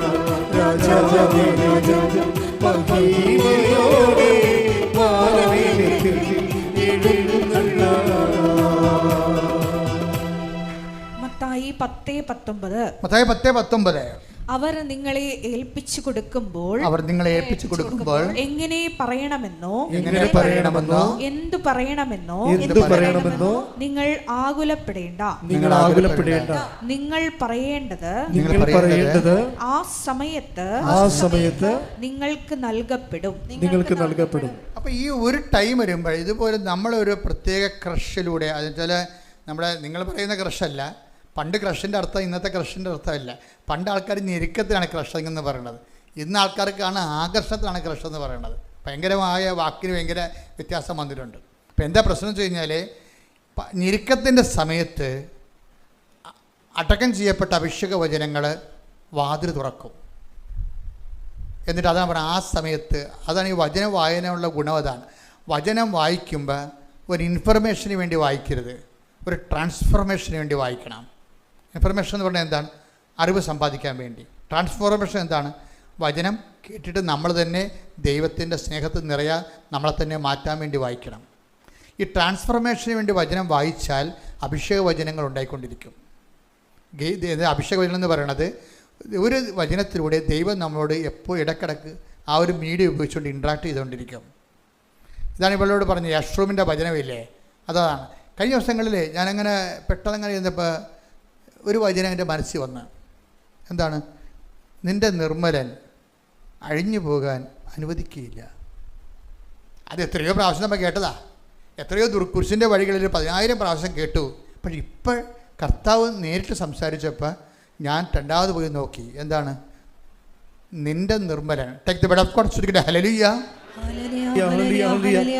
യേശുവേ നന്ദി. ഹല്ലേലൂയ, ഹല്ലേലൂയ, ഹല്ലേലൂയ, ഹല്ലേലൂയ, ഹല്ലേലൂയ. ആരാധന, ആരാധന. ഹല്ലേലൂയ, ഹല്ലേലൂയ. തിരുസന്നിധിയിലെ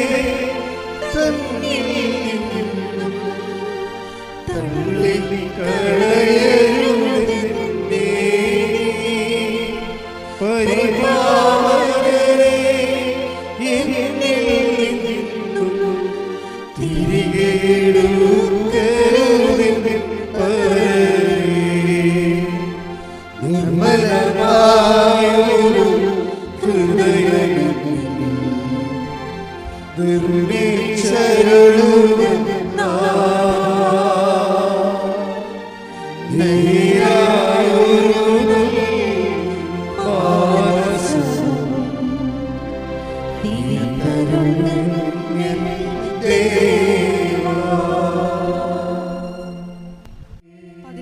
സങ്കീർത്തനം 10-ാം തിരുവചനം. സങ്കീർത്തനം 16:10.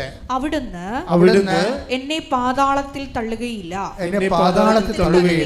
അങ്ങയുടെ പരിശുദ്ധൻ ജീർണിക്കാൻ അനുവദിക്കുകയില്ല. അപ്പൊ ഈ വാക്കാണ്, എൻ്റെ നിർമ്മലൻ അഴിഞ്ഞു പോകാൻ അനുവദിക്കുകയില്ല. ഇത് പെട്ടെന്ന് എൻ്റെ മനസ്സിലേക്ക് വന്നതാ. ഒരു പ്രത്യേകമായ ഒരു വിഷയത്തെക്കുറിച്ച് ഞാനിങ്ങനെ ആശങ്കപ്പെട്ടുകൊണ്ടിരിക്കുകയാണ്. ഇവരോടൊക്കെ ഒന്നും ഷെയർ ചെയ്യാൻ പറ്റാത്തൊരു വിഷയമായിരുന്നു. ഞാനുമായിട്ട് ബന്ധപ്പെട്ടതുമാണ്, ഈ പ്രസ്ഥാന ശുശ്രൂഷയുമായിട്ട് ബന്ധപ്പെട്ട വിഷയമാണ്. ഈ വിഷയത്തിൻ്റെ റീഡിങ് എങ്ങനെ പോകുന്നു, കർത്താവ് വിഷയത്തിൽ എന്ത് തീരുമാനം എടുക്കും എന്ന് ഞാൻ കർത്താവിനോട് ആലോചന ചെയ്തുകൊണ്ടിരിക്കുന്ന സമയത്താണ് ഈ വചനം വരണത്. ഇതിന് അഭിഷേക വചനം എന്ന് പറയുന്നത് എന്താണ്? നിൻ്റെ നിർമ്മലൻ അഴിഞ്ഞു പോകാൻ അനുവദിക്കുകയില്ല. ഈ ലോകത്ത് സംഭവിക്കുന്ന വിഷയങ്ങളെ ദൈവം കെട്ടുക, അഴിക്കുക എന്നുള്ള വാക്കിലാണ് വെക്കണത്. അതായത് നമ്മൾ തകർച്ച എന്നൊക്കെ പറയാം അല്ലേ? കരിസ്മാറ്റിക് ആരുപോലെ പറയണത് തകർച്ച, മുറിവെന്നൊക്കെ പറയത്തില്ലേ? പക്ഷെ അതിനകത്ത് അഭിഷേക തലത്തിൽ അത് വരണത് അഴിച്ചിലെന്നാണ് പറയണത്. അഴിച്ചിലും കെട്ടലും എന്ന് പറയും. കർത്താവ് ഉപയോഗിക്കുന്ന വാക്ക് അഴിച്ചിലാണ്. അപ്പോൾ ഇതിൻ്റെ വിഷയം എന്ന് പറയണത് ദൈവം ഈ വിഷയത്തിൽ തീരുമാനം എടുക്കാൻ നേരത്ത് പറയും, നിൻ്റെ നിർമ്മലൻ, എൻ്റെ നിർമ്മലൻ അഴിഞ്ഞു പോകാൻ അനുവദിക്കുക. പ്രൊട്ടക്ഷനാണ് സംഭവം. എന്ന് വെച്ചാൽ കർത്താവ് നിങ്ങളെ സംരക്ഷിക്കുമെന്നായി പറയണത്. ഈ വിഷയത്തിൽ കർത്താവ് ഇത് ഏറ്റെടുക്കും എന്ന് പറയണം. ഇതൊരു അഭിഷേക വചനമാണ്. അഭിഷേക വചനം പറയും, ഇതിപ്പോൾ എല്ലാവർക്കും വേണ്ടതാണിത്. അത് നമുക്ക് ഈ വചനത്തിലൂടെ വരുന്നൊരു വിഷയം. അപ്പോൾ എന്നോട് പറഞ്ഞു, ഞാൻ ബൈബിളിൽ വായിച്ചിട്ട് ആ നിൻ്റെ എന്നുള്ള വാക്ക് വരച്ച് ചുവപ്പ് മഷിയിൽ വരച്ചിട്ട് നിൻ്റെ നിർമ്മലൻ, എൻ്റെ എന്നുള്ള എൻ്റെ നിർമ്മലൻ അഴിഞ്ഞു പോകാൻ അനുവദിക്കത്തില്ലെന്നല്ല. പിന്നെ എന്താ പ്രശ്നം? എൻ്റെ നിർമ്മലൻ അവിടെ വിഷയം. ഉടമ്പടി ലക്ഷ്യം വെക്കുന്നത് അങ്ങനെയാണ്. ദൈവത്തിൻ്റെ സ്വകാര്യ ബന്ധത്തിലേക്കാണ് നിങ്ങളെ ഉടമ്പടി ചേർത്തിരിക്കുന്നത്. നിർഭാഗ്യവശാൽ നിങ്ങൾ ഉടമ്പടി ചെയ്തിരിക്കുന്നത് എന്ത് പരിപാടിയുമായിട്ടാണ്? നിങ്ങളുടെ വീട്, ജോലി, വിവാഹം, വിസ പ്രോസസ്സിങ്ങുമായിട്ടാണ്. അതാണ് വിഷയം വന്നിരിക്കുന്നത്. അതൊരു വല്ലാത്ത തോൽവിയാണ് ഈ വിഷയം. നിങ്ങൾ ഉടമ്പടി 3 പുതുക്കിയാലും 30 പുതുക്കിയാലും നിങ്ങളുടെ വിഷയമായിട്ട് നിങ്ങൾ ലിങ്കാകുന്നിടത്തോളം കാലം ഇത് വർക്കൗട്ട് ചെയ്യത്തില്ല. ഉടമ്പടി എന്ന് പറയുന്നത് it's bilateral agreement between you and God. നിങ്ങളും ദൈവവും തമ്മിലാണ്, അല്ല നിങ്ങളുടെ വസ്തുക്കളും തമ്മിലല്ല, നിങ്ങളുടെ വിഷയങ്ങളും തമ്മിലല്ല നിങ്ങൾ ഉടമ്പടി ചെയ്തിരിക്കുന്നത്.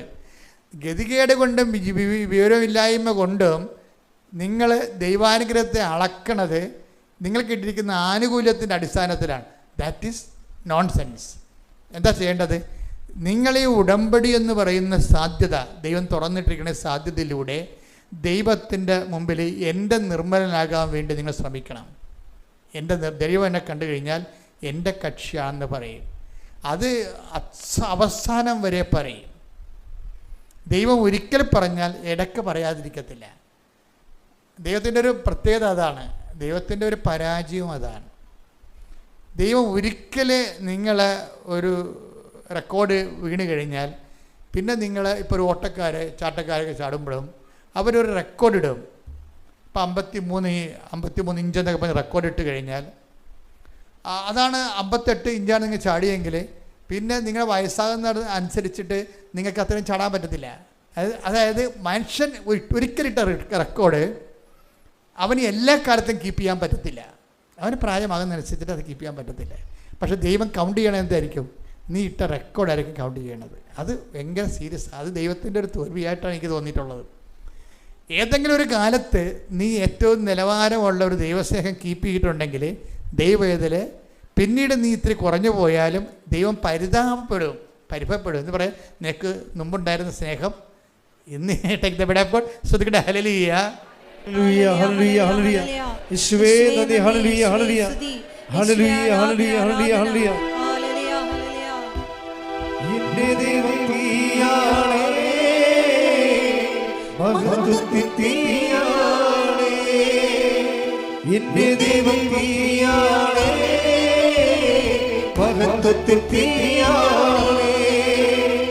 അണയാനാവാത്ത തീയാണേ, ആത്മാവിൻ തീയാണേ. അണയാനാവാത്ത തീയാണേ, ആത്മാവിൻ തീയാണേ. വെളിപാട് 2:4. എങ്കിലും നിനക്കെതിരെ എനിക്കൊന്ന് പറയാനുണ്ട്. നിനക്ക് ആദ്യമുണ്ടായിരുന്ന സ്നേഹം നീ കൈവിടിഞ്ഞു. ഇടയ്ക്ക് ഇങ്ങനെ പരാതിപ്പെട്ടുകൊണ്ടിരിക്കും. കാര്യം എന്താണ്? ആദ്യം ഉണ്ടായിരുന്ന സ്നേഹത്തെ റെക്കോർഡ് ചെയ്തിരിക്കുകയാണ്. അത് ദൈവം. അപ്പം നമ്മുടെ മുമ്പിലുള്ള വിഷയം എന്താണെന്നറിയോ? നിങ്ങളൊരു നല്ല കണ്ണും കാണാപ്പഴ ചെയ്യും കേൾക്കാം ജീവിക്കുകയും ചെയ്യാമുള്ള കാലത്ത്, നല്ല കാലത്ത് നല്ല റെക്കോർഡ് ഇടാൻ നോക്കണം. അതാണ് നമ്മുടെ ഉടമ്പടി. നിങ്ങൾ ലക്ഷ്യം വെക്കേണ്ടത് അതാണ്. സാർ, ഉടമ്പടി നല്ല ആരോഗ്യവും അത്യാവശ്യം ബുദ്ധിയും ബോധമൊക്കെ വർക്ക് ചെയ്യണ കാലത്ത് ഒരു റെക്കോർഡ് ഇടണം ദൈവത്തിരുസന്നിധിയിൽ. ദൈവസ്നേഹത്തിൻ്റെ റെക്കോർഡ്. ദൈവസ്നേഹത്തിൻ്റെ റെക്കോർഡെന്ന് പറയുമ്പോൾ അതിന് ഈ റോമർ 8:35 വെച്ചാണ്. എന്തൊക്കെയാണ് റോമർ 8:35? എന്തൊക്കെയാണ്? അവിടെയെല്ലാം ദൈവസ്നേഹത്തിന് നമ്മൾ അനുഭവിക്കുന്ന നെഗറ്റീവ് അനുഭവത്തെക്കാൾ മുകളിൽ നിർത്തുമ്പോഴാണ് റെക്കോർഡ് വീഴണത്. വായിച്ച് ക്രിസ്തുവിന്റെ സ്നേഹത്തിൽ നിന്ന് ആര് നമ്മെ വേർപെടുത്തും? ക്ലേശമോ, ദുരിതമോ, പീഡനമോ, പട്ടിണിയോ, നഗ്നതയോ, ആപത്തോ, വാളോ. അപ്പോൾ പട്ടിണി ഉണ്ടാകും, ക്ലേശം ഉണ്ടാകും. ഈ സമയത്ത് എന്തിനുള്ളതാണ്? ഇതെല്ലാം റെക്കോർഡ് ഇടാനുള്ളതാണ്. എപ്പോഴും ഓർത്തേക്കണം. അതിലയോ ഇതെൻ്റെ വിധിയാണ് എന്നൊക്കെ പറഞ്ഞുകൊണ്ട് വിധി അനുഭവിച്ച് തീർക്കാനുള്ളതല്ല. ഇതൊക്കെ ദൈവത്തിരുസന്നിധി ഇത് എപ്പോഴും ഇങ്ങനെ ഇടാൻ പറ്റത്തില്ല. അത് റെക്കോർഡ് ദൈവത്തിരുസന്നിധി സ്നേഹത്തിൻ്റെ റെക്കോർഡ് ഇടാൻ വേണ്ടിയുള്ള സമയമാണ്. അത് വായിച്ച് എന്തൊക്കെയാണ് വായിച്ചത്? ക്ലേശമോ, ദുരിതമോ, പീഡനമോ, പട്ടിണിയോ, നഗ്നതയോ, ആപത്തോ, വാളോ. ഇതെല്ലാം നെഗറ്റീവാണ്. ആപത്ത്, വാള്, അല്ലേ? രോഗം, പട്ടിണി, ക്ലേശം, ഇതെല്ലാം നെഗറ്റീവാണ്. അപ്പം നീ ഇപ്പം നിൻ്റെ ഭർത്താവ് അല്ലെ ഭാര്യ ഇട്ടച്ചും പോയി നിന്നെ നീ ചിന്തിച്ച് കഴിഞ്ഞാൽ ഒരു കാര്യമില്ല. ഒരു വാശിപ്പുറം പോയതാ, പിന്നെ വാശി പിടിച്ച് അങ്ങോട്ടും ഇങ്ങോട്ടും നിൽക്കുകയാണ്. പക്ഷേ ദൈവത്തിലെ ഇതാണ് റെക്കോർഡ് ടൈം ഇതാണ്. എന്ന് വെച്ചാൽ നീ ഇപ്പോൾ എന്താ, അവൾ വന്നില്ലല്ലോ, ചേൻ വിളിച്ചില്ലല്ലോ, വിളിച്ചാൽ മതിയായിരുന്നല്ലോ, ഞാൻ പിന്നെ ആണ് അങ്ങോട്ട് ചെല്ലണമെങ്കിൽ പിന്നെയും പട്ടിയെപ്പോലെ അവിടെ ജീവിക്കേണ്ടി വരികയില്ലേ? അത് കഷ്ടമല്ലേ? അമ്മായിയമ്മ എൻ്റെ വായിട്ട് കുത്തത്തില്ലേ? ഞാൻ ഇങ്ങനെ ജീവിക്കുന്നത് മോങ്ങി നിലവിളിച്ച് നടക്കും. അത് അവർ വിളിക്കട്ടെ, ചേൻ വരട്ടെ, വന്ന് വരട്ടെ. എല്ലാ പെൺപിള്ളേരും പറയണത് ചേൻ വന്ന് വരട്ടെ, ഇച്ചേൻ വന്ന് വരട്ടെന്നാണ്. അപ്പോഴും കർത്താവ് വരണമെന്ന് പറയത്തില്ല. കർത്താവ് വന്നാൽ എന്ത്? ചേനല്ലേ കർത്താവായിരിക്കണത്. ഈ അറിയാത്ത വിഗ്രഹങ്ങൾ ഭയങ്കരമായിട്ടുണ്ട്. ഈ പ്രാർത്ഥന വന്നിരിക്കുന്ന കള്ളപ്രാർത്ഥനയുടെ പ്രശ്നം എന്ന് വെച്ച് കഴിഞ്ഞാൽ നമ്മൾ അറിയാതെ ഏതോ വിഷയം കർത്താവായിട്ട് മാറും. അത് എപ്പോഴും ഓർത്തത്. ഇപ്പം നിങ്ങളിപ്പോൾ 6 മാസം നിങ്ങളെ പിരിഞ്ഞ് നിൽക്കണ ജീവിത പങ്കാളി എന്ന് വിചാരിച്ചോ, അല്ലെങ്കിൽ മകൻ വിളിക്കണില്ലെന്ന് വിചാരിച്ചോ. മകൻ വിളിക്കണില്ല, എൻ്റെ അവൻ വിളിക്കണില്ല, അവൻ്റെ ഫോട്ടോ എടുത്തുകൊണ്ട് വന്നിരിക്കുകയാണ് ഇപ്പോൾ. അപ്പോൾ എന്ത് ഇപ്പോൾ വെച്ചാൽ മാതാവായാലും കർത്താവായാലും ഇപ്പം ഇവരെ കാണുമ്പോൾ ഓടിക്കളഞ്ഞ് മിക്കവാറും. എന്താ കാര്യം വെച്ച് കഴിഞ്ഞാൽ ഇവർക്ക് മാതാവ് മകളാണ്. അതാണ് വിഷയം. ഇവരെ കാണുമ്പോൾ ഇവർ കൃപാസനത്തിൽ ഫോട്ടോയും കൊണ്ട് കയറുമ്പോൾ തന്നെ കൃപാസനത്തിലുള്ള മാതാവ് അപ്പം തന്നെ തുണിയെടുത്ത് മുഖത്തിടും. എന്താ കാര്യം? ഇവക്ക് ആരാണ് മാതാവ്? മകളാണ് മാതാവ്. അവളെ വിളിക്കണില്ല എന്ന് പറഞ്ഞിട്ട് ഉറങ്ങിയിട്ടില്ല ഈ പിശാച്. അതാ വിഷയം. അവൻ വിളിക്കണില്ലെന്ന് ഈ സാധനം ഉറങ്ങിയിട്ടില്ല. അപ്പോൾ ഇവളുടെ ദൈവം ആരാണ്? ആ വിളിക്കാത്ത ഭർത്താവോ ഭാര്യയോ ആരാണ്? ഈ സാധനം ഉള്ളതുകൊണ്ട് ഇത് വർക്കൗട്ട് ചെയ്യത്തില്ല. ഇത് റെക്കോർഡ് ഇടുന്ന ടൈമാണിത്. പരിശുദ്ധാത്മാവ് ഉണ്ടെങ്കിൽ മാത്രമേ പരിശുദ്ധാത്മാവ് ഇതൊക്കെ പറഞ്ഞു തരത്തുള്ളൂ. ലോകാരൂപി ഒന്നും പറഞ്ഞു, ലോകാരൂപിയിലാണെങ്കിൽ ഇതൊന്നും കിട്ടത്തില്ല നമുക്ക്. പരിശുദ്ധാരൂപി ഉണ്ടെങ്കിൽ പറയും, എൻ്റെ ദൈവത്തിലെ 6 മാസമല്ലേ, ഇനി ഒരു 6 കൊല്ലം കഴിയട്ടെന്ന് വിചാരിച്ചോ, നീ നിൻ്റെ വിശ്വാസത്തിൽ മുന്നോട്ട് പോകും. നിന്നെ കല്യാണം കഴിച്ചിരിക്കണ കർത്താവാണ്, അല്ല ഇന്നലെ നീ കണ്ടുമുട്ടിയ നിൻ്റെ 20ാമത്തെ വയസ്സ് കണ്ടുമുട്ടിയ ആളല്ല. നിന്നെ ജനിക്കണ മുമ്പ് നിൻ്റെ അമ്മയുടെ ഉദരത്ത് ഉരുവാക്കിയ ഞാനാണ് നിൻ്റെ ഭർത്താവെന്ന്. കണ്ടാ, അത് പറയണതാണ്. ആര് പറയും? പരിശുദ്ധാത്മാവേ പറയത്തുള്ളൂ. എൻ്റെ ദൈവപൈതലെ, നിങ്ങൾ നേടാത്ത ഓരോ കാര്യത്തിൻ്റെയും കാരണങ്ങൾ കർത്താവിനെ നിങ്ങൾ കർത്താവാകാത്തത് കൊണ്ടാണ്. യേശു കർത്താവാണെന്ന് നമ്മൾ അതരം കൊണ്ട് ഏറ്റുപറയണമെന്ന് പറഞ്ഞില്ലേ? നിങ്ങൾ കർത്താവിൻ്റെ പോലും കാലെ പിടിക്കണത് എന്തിനാണ്? നിങ്ങളുടെ ദൈവമായിട്ട് കാണുന്ന ചില കാര്യങ്ങളുണ്ട്, അത് നടത്തിയെടുക്കാൻ വേണ്ടിയാണ് നിങ്ങൾ ഈ കർത്താവിൻ്റെ കാലെ പിടിച്ച് നടക്കണം. അത് ദൈവത്തിന് അറിയാം. അപ്പോൾ അതുകൊണ്ട് ഇതിൽ നിന്ന് നമ്മളെപ്പോഴും ശ്രദ്ധിക്കണം. ബുദ്ധിയുള്ളവരാണെങ്കിൽ കർത്താവ് വിളിക്കണം വിവേകമതി എന്ന് വിളിക്കണം. വിവേകമതികളെന്ന് പറഞ്ഞതെന്ന് വെച്ചാൽ എല്ലാ മണവാളൻ വരുമ്പോഴും എണ്ണ സൂക്ഷിച്ചിരിക്കണം. കർത്താവ് കന്യകമാരെ വിളിച്ച് പറയണ വിവേകമതികളെന്നാണ് പറയണത്. കന്യകമാർ 2 പേരുണ്ടാവും. വിവേകരഹിതകളും ഉണ്ടാവും, വിവേകമതികളും ഉണ്ടാവും. വിവേകമതികളെന്ന് പറയണത്, വിവേകരഹിതകളെന്ന് പറയണത് മണവാളൻ വരാൻ വൈകും എന്നോർത്തിട്ട് എന്ത് പറ്റും? എണ്ണ എടുക്കാതെ അവിടെ കിടന്ന് ഉറങ്ങും. മണവാളം വന്നു കഴിയുമ്പോൾ എന്ത് പറ്റും? അവർ ആവശ്യമില്ലാത്ത സമയത്ത് കത്തിച്ചിട്ടാണ്, വേറെ പ്രശ്നമൊന്നുമില്ല. ആവശ്യമില്ലാത്ത സമയത്ത് എണ്ണ കത്തിച്ച് കളഞ്ഞിട്ടാണ് മണവാളം വന്നപ്പോൾ എണ്ണയില്ലാതെ വന്നത്. ഈ മണവാളം വരാൻ താമസിക്കണത് എന്തുകൊണ്ടാണ്?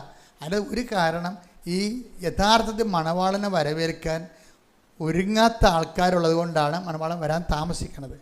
അതുകൊണ്ടാണ് ഒരുങ്ങി നിന്നവർ അവൻ്റെ കൂടെ മണവരെ പ്രവേശിച്ചെന്ന് പറയണത്.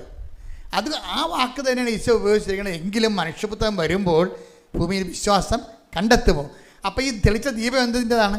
വിശ്വാസത്തിൻ്റെ ദീപമാണ് തെളിച്ചിരിക്കുന്നത്. പലപ്പോഴും ദൈവം നോക്കണത് എണ്ണ വറ്റിക്കാനേ നോക്കത്തുള്ളൂ.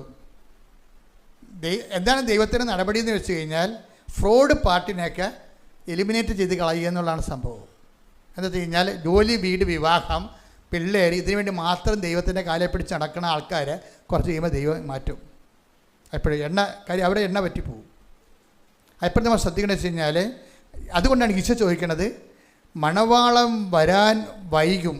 അപ്പം എങ്കിലും മനുഷ്യപുത്രൻ വരുമ്പോൾ ഭൂമിയിൽ വിശ്വാസം കണ്ടെത്തുമെന്ന് ചോദിക്കും. അപ്പം മനുഷ്യപുത്രൻ വരുമെന്നുള്ള കാര്യം ഉറപ്പാണ്.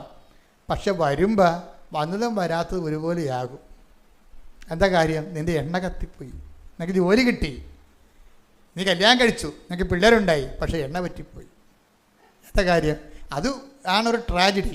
മനുഷ്യൻ സംഭവിക്കാൻ പോകുന്ന ഏറ്റവും വലിയ ട്രാജഡി അതാണ്. എന്താ കാര്യം? ദൈവം നീ ചോദിച്ചതെല്ലാം നിനക്ക് തരും, പക്ഷേ വരുമ്പോൾ നിൻ്റെ കയ്യിൽ വിശ്വാസം ഉണ്ടാകുമോ? കാര്യം എന്താ? വിശ്വാസം ഇല്ലാത്തതിൻ്റെ കാരണം, നീ അന്ന് പറയണത് ഉടമ്പടി എടുക്കാത്ത ജിത്തുവിന് ജോലി കിട്ടി, ദുഃഖവെള്ളിയാഴ്ച പോലും പള്ളിയിൽ പോകാത്ത എൻ്റെ കൂട്ടുകാരത്തി ജോലി കിട്ടി, അതുപോലെ ഇപ്പം എനിക്ക് കിട്ടിയെന്ന് പറയും. വിശ്വാസം പോയില്ലേ? ഇതൊന്ന് ദൈവമായിട്ട് ഇങ്ങനെ സത്യസന്ധമായിട്ട് പോയാൽ മാത്രമേ നമുക്ക് ഒരു നിലനിൽപ്പിൻ്റെ വരവെന്ന് പറയത്തുള്ളൂ. അതുകൊണ്ട് എപ്പോഴും നമ്മൾ ശ്രദ്ധിക്കേണ്ട ഇതാണ്, വിശ്വാസം സംരക്ഷിക്കാൻ ഏതെങ്കിലും ക്ലേശങ്ങളിലൂടെയാണ് പോണതെങ്കിലും നിങ്ങൾ ചിന്തിക്കണം, കർത്താവേ, ഈ വിഷയം നിറവേറുന്നൊരു സമയമുണ്ടാകും, എൻ്റെ കല്യാണം നടക്കുന്നൊരു സമയമുണ്ടാകും, എനിക്ക് കുഞ്ഞുങ്ങളുണ്ടാകുന്നൊരു സമയമുണ്ടാകും, എനിക്ക് ജോലി കിട്ടുന്നൊരു സമയമുണ്ടാകും. അപ്പോൾ ഇന്ന് കാണുന്ന വിശ്വാസം അന്നുണ്ടാകുമോ? അതാണ് ഒരു വിഷയം. ചിലപ്പോൾ ഉണ്ടാകത്തില്ല. നീ അത് കോമൺ ആയിട്ട് എടുക്കും. ഇത് എല്ലാവരും, ഞാൻ മാത്രമല്ല, ഉടമ്പടി എടുക്കാത്തവരും വിശുദ്ധ ജീവിതം ഇല്ലാത്തവരുമൊക്കെ ഭൗതിക ആനുകൂല്യം നേടുന്നില്ല എന്ന് ചോദിക്കും. അപ്പോൾ ഭൗതിക ആനുകൂല്യം നേടാത്തതായിട്ട് നമുക്കുണ്ടാകുന്ന നേട്ടമെന്ന് വെച്ച് കഴിഞ്ഞാൽ, അത് വെച്ച് വിശ്വാസം നിലനിർത്താൻ നിനക്ക് പറ്റുമോ ഇല്ലയോ എന്നുള്ളതാണ് വിഷയം. മനസ്സിലായില്ലേ? അത് മറ്റുള്ളവർ നേടിയോ നേടാതിരിക്കുകയൊന്നും അല്ല പ്രശ്നം. മറിച്ച് ഈ ഇപ്പോൾ ഉണ്ടായിരിക്കുന്ന ഞെരുക്കങ്ങളിൽ അതിജീവിത വിശ്വാസം, അതായത് അഗ്നിശോധന അതിജീവിക്കുന്ന വിശ്വാസം നീ ആർജിച്ചിട്ടുണ്ടെങ്കിൽ ആ ആർജിത വിശ്വാസമാണ് നിനക്ക് ആർജിത കൃപയ്ക്ക് സഹായമാകണത്. ഇപ്പം ചില കാര്യങ്ങൾക്ക് ആർജിത കൃപ വേണം. ആർജിത കൃപ വേണമെങ്കിൽ ആർജിത വിശ്വാസം വേണം. ഉടമ്പടിയുടെ ഉദ്ദേശം എന്താണ്? ആർജിത കൃപ, സാധാരണ കൃപയേക്കാൾ എക്സ്ട്രാ ആയിട്ടുള്ള. ഇപ്പം ഇത് മൂലം അപ്പം കർത്താവ് ചോദിക്കുന്ന ചോദ്യം ഉണ്ടല്ലോ, എന്നാ ചോദിക്കണേ? ശ്രുതികട്ടെ ഹല്ലേലൂയ ഹല്ലേലൂയ ഹല്ലേലൂയ ഹല്ലേലൂയ ഹല്ലേലൂയ ഹല്ലേലൂയ ഹല്ലേലൂയ മഹത്വം മഹത്വം ഹല്ലേലൂയ ഹല്ലേലൂയ ഹല്ലേലൂയ ആരാധന ഹല്ലേലൂയ ഹല്ലേലൂയ. ഇപ്പം ഈ വചനങ്ങൾ ആർക്ക് ഗ്രഹിക്കാൻ കഴിയും? ഇത് കഠിനമാണെന്ന് പറയുമ്പോൾ ഈശോ പറയും ഇതിനുള്ള വരം ലഭിച്ചവർക്കല്ലാതെ അത് ഗ്രഹിക്കാൻ കഴിയത്തില്ല. അപ്പം വരം ലഭിക്കുന്നത് അന്നാണ് ഈ ആർജിത വിശ്വാസം എന്ന് പറയുന്നത്. ശ്രുതികട്ടെ ഹല്ലേലൂയ ഹല്ലേലൂയ ഹല്ലേലൂയ ഹല്ലേലൂയ ഹല്ലേലൂയ യേശുവേ നന്ദി, യേശുവേ സ്തുതി. ഹല്ലേലൂയ ഹല്ലേലൂയ ഹല്ലേലൂയ ഹല്ലേലൂയ ഹല്ലേലൂയ യേശുവേ മഹത്വം മഹത്വം.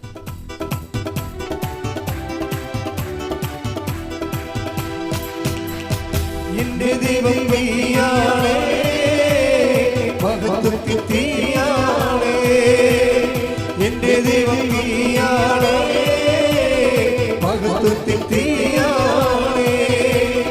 അണയാനാവാത്ത തീയാണേ, ആത്മാവിൻ തീയാണേ.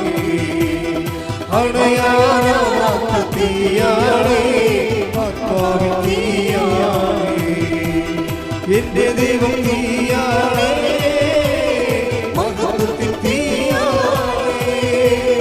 എന്റെ ദൈവം നീയാണേ, മഹത്വത്തിൽ തീയാണേ.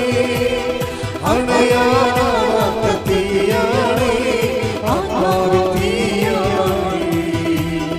അണയാനാവാത്ത തീയാണേ, ആത്മാവിൻ തീയാണേ. യോഹന്നാൻ 6:60. ഇത് കേട്ട് അവന്റെ ശിഷ്യരിൽ പലരും പറഞ്ഞു, ഈ വചനം കഠിനമാണ്, ഇത് ശ്രവിക്കാൻ ആർക്ക് കഴിയും? കഠിനകാലം ഉണ്ടാവും. ഇപ്പം നിങ്ങൾ ചില കഠിനകാലത്തിലാണ്. ഈ കഠിനകാലമാണ് റെക്കോർഡിങ് ടൈം എന്ന് പറയണത്. അവിടെ ശ്രദ്ധിക്കണം. അതായത് കഠിനകാലം എന്ന് പറയുമ്പോൾ നമുക്ക് ഇനി ഒരടി മുന്നോട്ട് പോകാൻ പറ്റത്തില്ല. ഇത് നിറവേറാം, പക്ഷെ നിറവേറണമില്ല. കഴിഞ്ഞ ദിവസങ്ങളിൽ ആ സാക്ഷിയുടെ ഒരാളെന്ന് വെച്ചാൽ അനിലയുടെ സാക്ഷി. അനില ജർമ്മനി പോകാൻ വേണ്ടി കുറേ ആൾക്കാർക്ക് ഏജൻസിക്ക് ഉടമ്പടി എടുത്ത് ഉടമ്പടി എടുത്തിട്ട് ഉടമ്പടിയിലാണ്. എന്നിട്ട് ജർമ്മനി പോകാൻ വേണ്ടി ഫയൽ പ്രോസസ്സിങ്ങിന് കൊടുത്ത്. അപ്പോൾ അങ്ങനെ കൊടുത്ത് മൂന്ന് പേർക്ക് കൊടുത്ത്. ആദ്യം കൊടുത്ത് അത് ഫ്ലോപ്പായിപ്പോയി. രണ്ടാമത് പേരെ ഏജൻസിക്ക് കൊടുത്ത്. അവർ പറഞ്ഞ് ഞങ്ങളിത് ആദ്യമാണ്, നോക്കാം. അതും ഫ്ലോപ്പായിപ്പോയി. മൂന്നാമത്തത് പറയും ഈ ഫിസിയോതെറാപ്പിസ്റ്റിനെ അവർക്ക് വേണ്ടെന്ന് പറഞ്ഞെന്ന് അവസാന കേക്ക് പറയും. അങ്ങനെ ഈ ഉടമ്പടി എടുത്ത് 1 കൊല്ലമായി. പക്ഷേ 3 ഏജൻസികളും ഫ്ലോപ്പായിപ്പോയി. മനസ്സിലായില്ല? ഇതാണ് കഠിനകാലം എന്ന് പറയുന്നത്. ഈ വചനം കഠിനമാണെന്ന് പറഞ്ഞില്ലേ? കഠിനകാലത്ത് ചില ആൾക്കാർ വിചാരിക്കും 3 ഫ്ലോപ്പായില്ലേ, അപ്പോൾ ഇനിയിപ്പോൾ പ്രത്യക്ഷിക്കുന്ന പ്രാർത്ഥനയ്ക്ക് തോന്നുമ്പോൾ ചെല്ലാം, രോഗികളെ പോയി കാണണമെന്നില്ല, വല്ലതും കണ്ണേക്കൊള്ളാം. അപ്പം പിന്നെ നമ്മൾ ഉഴപ്പും. കഠിനകാലം തന്നെ, അതായത് സ്റ്റാൻഡേർഡ് ഉഴപ്പുകാർക്കാണ് കഠിനകാലം കൂടുന്നത്. എപ്പോഴും ഓർത്തേക്കണം. കാര്യം അവരുടെ വയറ്റിപ്പഴപ്പിന് വേണ്ടി മാത്രം അനുഗ്രഹം അടിച്ചു മാറ്റി തല തുണിയിട്ട് മുങ്ങാൻ വേണ്ടി വന്നിരിക്കണം. സാക്ഷ്യം പോലും പറയത്തില്ല. അത് ദൈവത്തിന് അറിയാം, ഫ്രോഡാണെന്ന് അറിയാൻ ദൈവത്തിന് അറിയാം. അതുകൊണ്ട് തന്നെ ഇതുപോലെ ഇട്ടുകൊണ്ട് അത് ഈ പറഞ്ഞ വ്യക്തി ഫ്രോഡാണെന്നല്ല എൻ്റെ അർത്ഥം. പല ആൾക്കാർക്ക് ഞാൻ കാണുന്നത് ഇങ്ങനെയാണ്. ഇപ്പം നോക്കി ഇവരുടെ അവസ്ഥ തന്നെ നോക്കിയാണ്. ഇവർ ഫ്രോഡൊന്നുമല്ല, പക്ഷേ ഇവർക്ക് ഒരു പണിയുണ്ട്. കാര്യത്തിൽ കഴിഞ്ഞാൽ ഇവിടെ ഇതൊരു മിസ്റ്റേക്ക് ഉണ്ട്. ഇവർ 1 കൊല്ലമായിട്ട് 3 ഏജൻസിനെ മാറ്റി കാശ് കൊടുക്കുന്നു, ഫയൽ കൊടുക്കുന്നു. ഈ 3 കൊല്ലമായിട്ട് 3ഉം ഫ്ലോപ്പായിപ്പോയി. ഉടമ്പടി 1 കൊല്ലവും ആകുകയും ചെയ്ത് 1-2 പുതുക്കുകയും ചെയ്ത് ഒരു മാറ്റവും ഇല്ല ജീവിതത്തിൽ. 1 കൊല്ലം കഴിഞ്ഞപ്പോൾ ഇവർക്ക് ബോധം വന്ന്. എന്താ കാര്യം എന്നറിയാമോ? അവർക്ക് വന്ന ബോധം ഇതാണ്. ഒരു ദിവസം ഒരു സാക്ഷ്യം കേട്ടിവൾ. അപ്പോൾ ഈ 1 കൊല്ലം മുഴുവൻ സാക്ഷ്യമൊന്നും കേട്ടിട്ടില്ല ആൾ. അച്ഛൻ്റെ ധ്യാനപ്രസംഗം കേട്ടിട്ടില്ല. വന്ന് ഉടമ്പടി എടുത്ത് പോയെന്നേ ഉള്ളൂ. ഈ ചൊവ്വാഴ്ചയുള്ള ധ്യാനമാണ് ഇതിൻ്റെ മെയിൻ സംഭവം. പിന്നെ സാക്ഷ്യങ്ങൾ, അതിലൂടെയാണ് നമ്മൾ പരുവപ്പെട്ട് വരണത്. ഇതൊന്നും ഇവർക്ക് പ്രശ്നമില്ല. അവർ പത്രം കൊടുക്കത്തില്ല, ചിലപ്പോൾ കൊടുക്കും, കുറച്ച് അവിടെ ഇരിക്കും, അങ്ങനെയൊക്കെയുള്ള. അതുകൊണ്ട് ഒരു കൊല്ലം മുഴുവനും റിജക്ഷനാണ് വരുന്നത്. റിജക്ഷൻ കഴിഞ്ഞപ്പോൾ ഒരു ദിവസം ഇവളുടെ അമ്മ പ്രാർത്ഥിക്കുന്നുണ്ട്. അമ്മയെ പ്രാർത്ഥന ഉള്ള കാരണം ഇവർക്കൊരു പ്രേയർ സപ്പോർട്ട് കിട്ടുന്നുണ്ട്. അതുകൊണ്ട് തന്നെ ഇവൾ വീണ് പോണില്ല. അപ്പോൾ ഇവർക്ക് ഒരു കൊല്ലം കഴിഞ്ഞപ്പോൾ ദൈവം ഇവരൊരു സാക്ഷ്യം കേൾപ്പിച്ചു. സാക്ഷ്യം കേട്ട് കഴിഞ്ഞപ്പോഴാണ് ഇവർക്ക് മനസ്സിലായത് ഇവൾ ഉടമ്പടിയിലല്ലെന്നുള്ള മനസ്സിലായത്. സാക്ഷ്യമാണല്ലോ എൻ്റെ മെയിൻ സംഭവം. സാക്ഷ്യം എടുത്തവർ ഉടമ്പടിയിൽ എങ്ങനെയാണ് ജീവിച്ച് അത് ക്രാക്ക് ചെയ്തതെന്നാണ് നമ്മൾ സാക്ഷ്യം പറയണത്. പക്ഷേ ഇവർ സാക്ഷ്യം വായിക്കത്തില്ല, സാക്ഷ്യം കേൾക്കത്തില്ല. അത് കാരണം ഇവർക്ക് പുരോഗതിയില്ല ഉടമ്പടിയിൽ. ഉടമ്പടി കൊണ്ടുവന്ന് എന്തൊക്കെ എഴുതിയിട്ട് ഡംപ് ചെയ്ത് നേർച്ചപ്പെട്ടി കൊണ്ടുവന്ന് എഴുതിയിട്ടും പോകും. അങ്ങോട്ട് കിടന്ന് നോക്കും. ഇവിടെ വന്ന് ഇപ്പം ഞാനിപ്പോൾ ആളെ വെക്കാൻ പോവുകയാണ് ഫോട്ടോനെ പിടിക്കാൻ വേണ്ടി. എന്ന് വെച്ച് കഴിഞ്ഞാൽ ഇവിടെ എല്ലാം നോക്കുമ്പോൾ ഈ ആൾക്കാരെ കയറി ഉടമ്പടി ചെയ്യണത് കുറച്ച് ബുദ്ധിമുട്ടുള്ള പരിപാടിയാണ്. കുറേ കാര്യങ്ങൾ ഏറ്റെടുക്കണം. അതിനൊന്നും ഇവർ തയ്യാറല്ല. അതായത് കൈ നനയാതെ മീൻ പിടിക്കണം. അങ്ങനെയുള്ള പക്ക ഫ്രോഡുണ്ട്. ആരെങ്കിലും ദൈവത്തിനെ പറ്റിച്ച് ദൈവത്തിൻ്റെ കണ്ണിൽ പൊടിയിടാൻ വേണ്ടി ഇതിൻ്റെ അകത്ത് നേർച്ചപ്പെട്ടിയുടെ അകത്ത് കൊണ്ടുവന്ന് എഴുതിയിട്ടിട്ടുണ്ടെങ്കിൽ അത് നിങ്ങൾ ഉടമ്പടി ചെയ്യാൻ നിങ്ങൾക്ക് താല്പര്യമില്ലെന്നും അത് ഉടമ്പടി ചെയ്ത ജനതയോടും വിശ്വാസത്തോടും സ്ഥാപനത്തോടും ശുശ്രൂഷയോടും ദൈവത്തിൻ്റെ പദ്ധതിയോടുമുള്ള പച്ചയായ വെല്ലുവിളിയായതുകൊണ്ട് മറ്റുള്ളവർക്ക് നീ ദുർമാതൃക കൊടുത്തതാണ്. എപ്പോഴും ഓർത്തേക്കണം. നീ വെറുതെ ആലപ്പുഴ വന്ന് പണി മേടിച്ചിരിക്കുന്നതാണ്. കാര്യം മറ്റുള്ളവർക്ക് നീ ദുർമാതൃക കൊടുത്തു. അത് ഈസിയായിട്ട് അനുഗ്രഹം അടിച്ചു മാറ്റാൻ വേണ്ടി, കൈ നനയാൻ മീൻ പിടിക്കാൻ വേണ്ടി മറ്റുള്ള ദുർമാതൃക കൊടുത്തു. ദൈവത്തിന് വേണ്ടി ജീവിക്കാൻ നീ തയ്യാറായില്ല. പിശാചിൻ്റെ ഉപകരണമായിട്ടാണ് നീ കൊണ്ടുവന്ന് നേർച്ചപ്പെട്ടി കെട്ടിത്താത്തിയിരിക്കണം. നിൻ്റെ നിയോഗം നീ ഇതോടുകൂടി നിനക്ക് ഉള്ളത് കൂടി ഉള്ളവരിൽ നിന്ന് അവരുണ്ടെന്ന് കരുതന കൂടി എടുക്കപ്പെടുമെന്ന് ഈശോ പറഞ്ഞില്ലേ? Take the word of God. ശ്രുതിക്കട്ടെ ഹല്ലേലൂയ, ഹല്ലേലൂയ, ഹല്ലേലൂയ, ഹല്ലേലൂയ, ഹല്ലേലൂയ.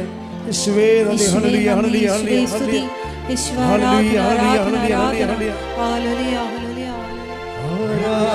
ആരാധന, ആരാധന യേശുവേ, ആരാധന, ആരാധന, ആരാധന യേശുവേ, ആരാധന. മത്തായി 25:29. മത്തായി 25:29. ഉള്ളവന് നൽകപ്പെടും, ഉള്ളവന് നൽകപ്പെടും, അവന് സമൃദ്ധി ഉണ്ടാവുകയും ചെയ്യും, അവന് സമൃദ്ധി ഉണ്ടാവുകയും ചെയ്യും. ഇല്ലാത്തവനിൽ നിന്ന് ഉള്ളതുപോലും എടുക്കപ്പെടും. ഞാൻ വെറുതെ പറഞ്ഞതല്ല. ദൈവസ്നേഹമില്ല, ദൈവവിശ്വാസമില്ല, വെറുതെ വല്ലതൊക്കെ എഴുതിയിട്ടിട്ട് നേർച്ചപ്പെട്ടി കൊണ്ടുവന്ന് കെട്ടിത്താത്തും. എന്ന് വെച്ച് കഴിഞ്ഞാൽ അവരെ കുറിച്ച് എന്താ കർത്താവിൻ്റെ വചനം പറഞ്ഞത്? അവർക്ക് ദൈവസ്നേഹമില്ല, ദൈവവിശ്വാസമില്ല, പിന്നെ കൈ നനയാൻ മീൻ പിടിക്കാൻ വേണ്ടിയുള്ള പരിപാടിക്ക് വന്നിരിക്കുകയാണ്. ഉള്ളതുകൂടി ഇല്ലാത്തവരിൽ നിന്ന് ഉള്ളതുകൂടി എടുക്കപ്പെടും. അതാണ് ഞാൻ പറഞ്ഞതിൻ്റെ കാര്യം. ഒരിക്കൽ നിങ്ങൾ ചെയ്യരുത്. ഇത് പിന്നെ ആർക്കാ ചെയ്യാൻ പാടില്ലാത്തത്? ഇതെന്ന് പറയുമ്പോൾ ഇത് ദൈവത്തെ കണ്ടെത്താൻ വേണ്ടി മനുഷ്യൻ ഈ കാലങ്ങളിൽ ദൈവം കൊടുത്തൊരു പദ്ധതിയാണ്. ജീവിച്ചാൽ മാത്രം പോലെ ദൈവത്തിന് ബോധ്യമാകണം. അതാണ് പ്രശ്നം. നിങ്ങൾ എന്തെങ്കിലും കാണിച്ചിട്ട് കാര്യമില്ല, ദൈവത്തിന് ബോധ്യമാകണം. ഇവിടുത്തെ ഏറ്റവും വലിയ പ്രശ്നം എന്താണ്? വെല്ലുവിളി എന്താണ്? ഇവിടെ കൊണ്ടുവന്ന് എഴുതിയിടണമെന്നല്ല പ്രശ്നം. നിങ്ങളുടെ ജീവിതം ദൈവത്തിന് ബോധ്യമാകാതെ കഴിഞ്ഞാൽ തീർന്ന വിഷയം. കണ്ട വളഞ്ഞ് നെട്ടലിലൊക്കെ നേരെ വന്നെ കണ്ടില്ലേ? സെക്കൻഡുകൾക്കുള്ള നേരെ വന്നത്. നമ്മൾ സത്യസന്ധരാണെന്ന് കണ്ടു കഴിഞ്ഞാൽ, അതാ ഞാൻ പറഞ്ഞ റെക്കോർഡ് ഇടേണ്ട ടൈമിൽ ക്ലേശങ്ങൾ വർദ്ധിക്കേണ്ട ഒരു സമയം റെക്കോർഡ് ചെയ്യണം. അവിടെ നീ ഒരു റെക്കോർഡ് ഇട്ടാൽ നിൻ്റെ 90-ാം വയസ്സിലും ഈ റെക്കോർഡായിരിക്കും കൈകാര്യം ചെയ്യണത്. അതാണ് വിഷയം. ഈ റെക്കോർഡായി കൈകാര്യം ചെയ്യേണ്ടത്. അപ്പോൾ നമ്മളെപ്പോഴും ചെയ്യേണ്ടത് ദൈവതിരുസന്നിധിയിലെ മോശം കാലത്ത് നല്ല റെക്കോർഡ് ഇടാൻ നോക്കണം. വിശ്വാസത്തിൻ്റെ, ദൈവസ്നേഹത്തിൻ്റെ, സുവിശേഷ സാക്ഷ്യത്തിൻ്റെ നല്ല റെക്കോർഡ്. അങ്ങനെ റെക്കോർഡ് ഇട്ടാൽ ദൈവം അത് ഓർത്തിരിക്കും. ഓർത്തിരിക്കും? നിനക്ക് മുമ്പുണ്ടായിരുന്ന സ്നേഹമെന്ന് പറഞ്ഞ സാധനം, നിൻ്റെ പഴയ സ്നേഹം ദൈവം റെക്കോർഡാണത്, ഓർത്തിരിക്കുകയാണ്. ഇപ്പോഴില്ലെങ്കിൽ അത് പറയും, ഇപ്പോൾ അത്രയും ഇല്ലെന്ന് പറയും. അതിൻ്റെ കാര്യം എന്താണ്? റെക്കോർഡ് ദൈവം സൂക്ഷിക്കുന്നു എന്നാണ്. അത് നിത്യത വരെ ഈ റെക്കോർഡ് സൂക്ഷിക്കും.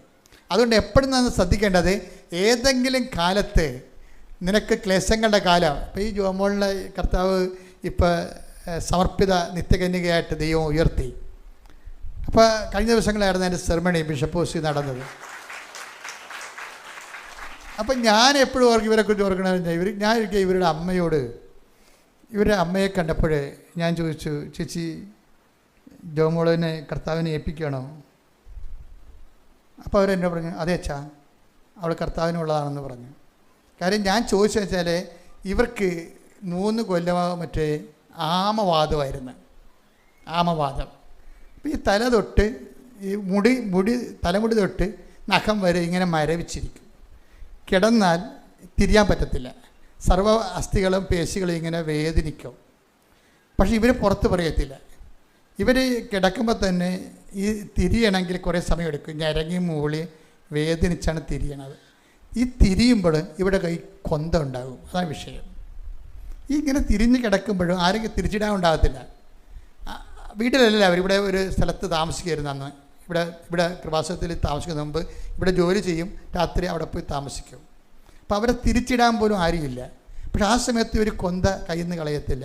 വെറുതെ കൊന്തയെ പിടിച്ചിരിക്കുകയല്ല, അതിനുള്ളിൽ അവർ 1000 മണി ജപമാലയൊക്കെ ചെല്ലും. 1000 മണി ജപമാലയൊക്കെ ചെല്ലും. ഈ ആമവാദം വെച്ചുകൊണ്ട് 1000 മണി ചൊല്ലിപ്പിടിക്കും. ഇത് റെക്കോർഡ് ടൈമാണത്. അത് ഞാൻ നിങ്ങളോട് പറഞ്ഞു, റെക്കോർഡ് ഇട്ടിരിക്കുന്നതാണ്.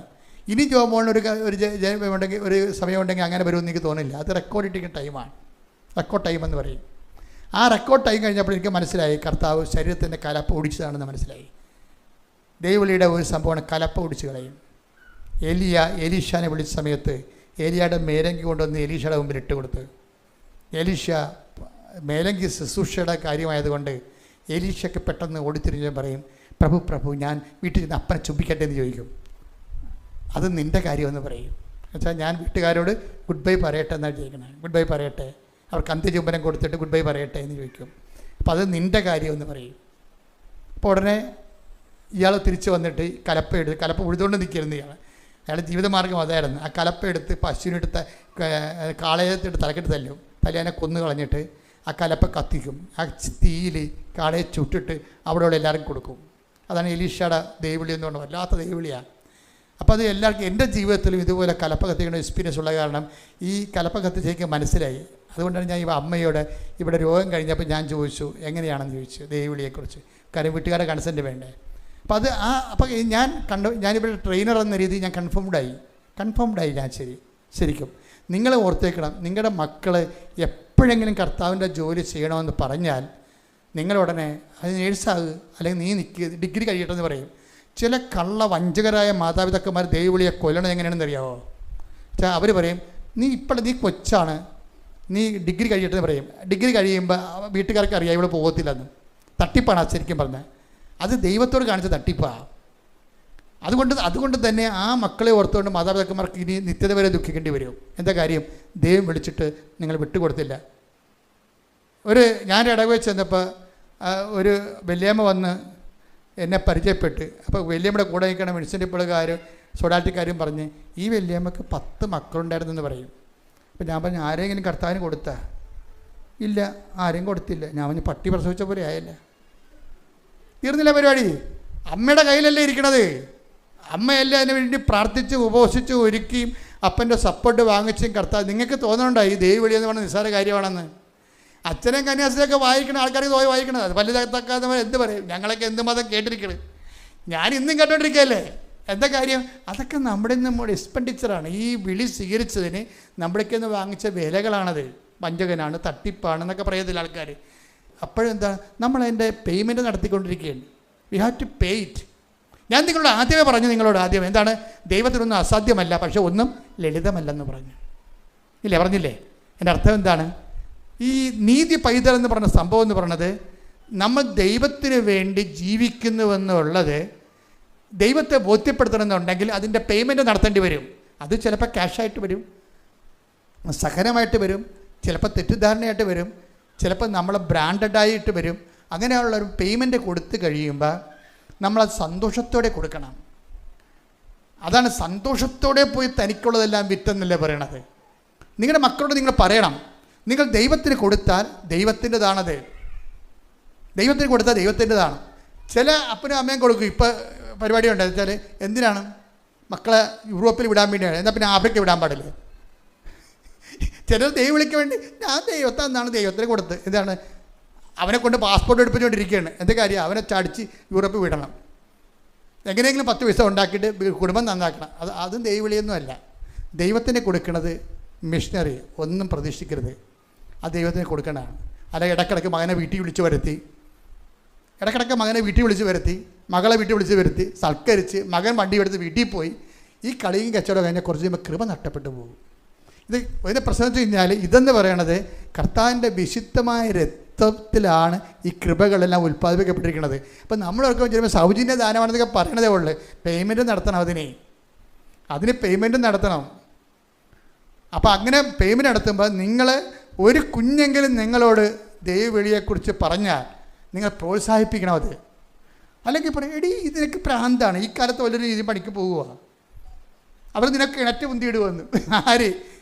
മനോരോഗികളൊക്കെ പോയി കിണറ്റ് ചടിച്ചെടുത്തിട്ടുണ്ട്. അതിന് മടക്കാരെന്ത് ചെയ്യണം? കിണറ്റ്, അതായത് അതിന് മടങ്ങാരെന്ത് ചെയ്യണം? അതെല്ലാം നമ്മുടെ ശുശ്രൂഷകളോട് എതിർപ്പുള്ളവരെ നമ്മളെ കരുതേക്കാൻ വേണ്ടി അതെല്ലാം നമുക്കെതിരെ ഉപയോഗിക്കുന്നതാണ്. അങ്ങനെ ഉപയോഗിക്കുമ്പോഴും വീണ്ടും ഇവിടെ ദൈവവിളി വർദ്ധിച്ചുകൊണ്ടിരിക്കുകയാണ്. എന്താ കാര്യം?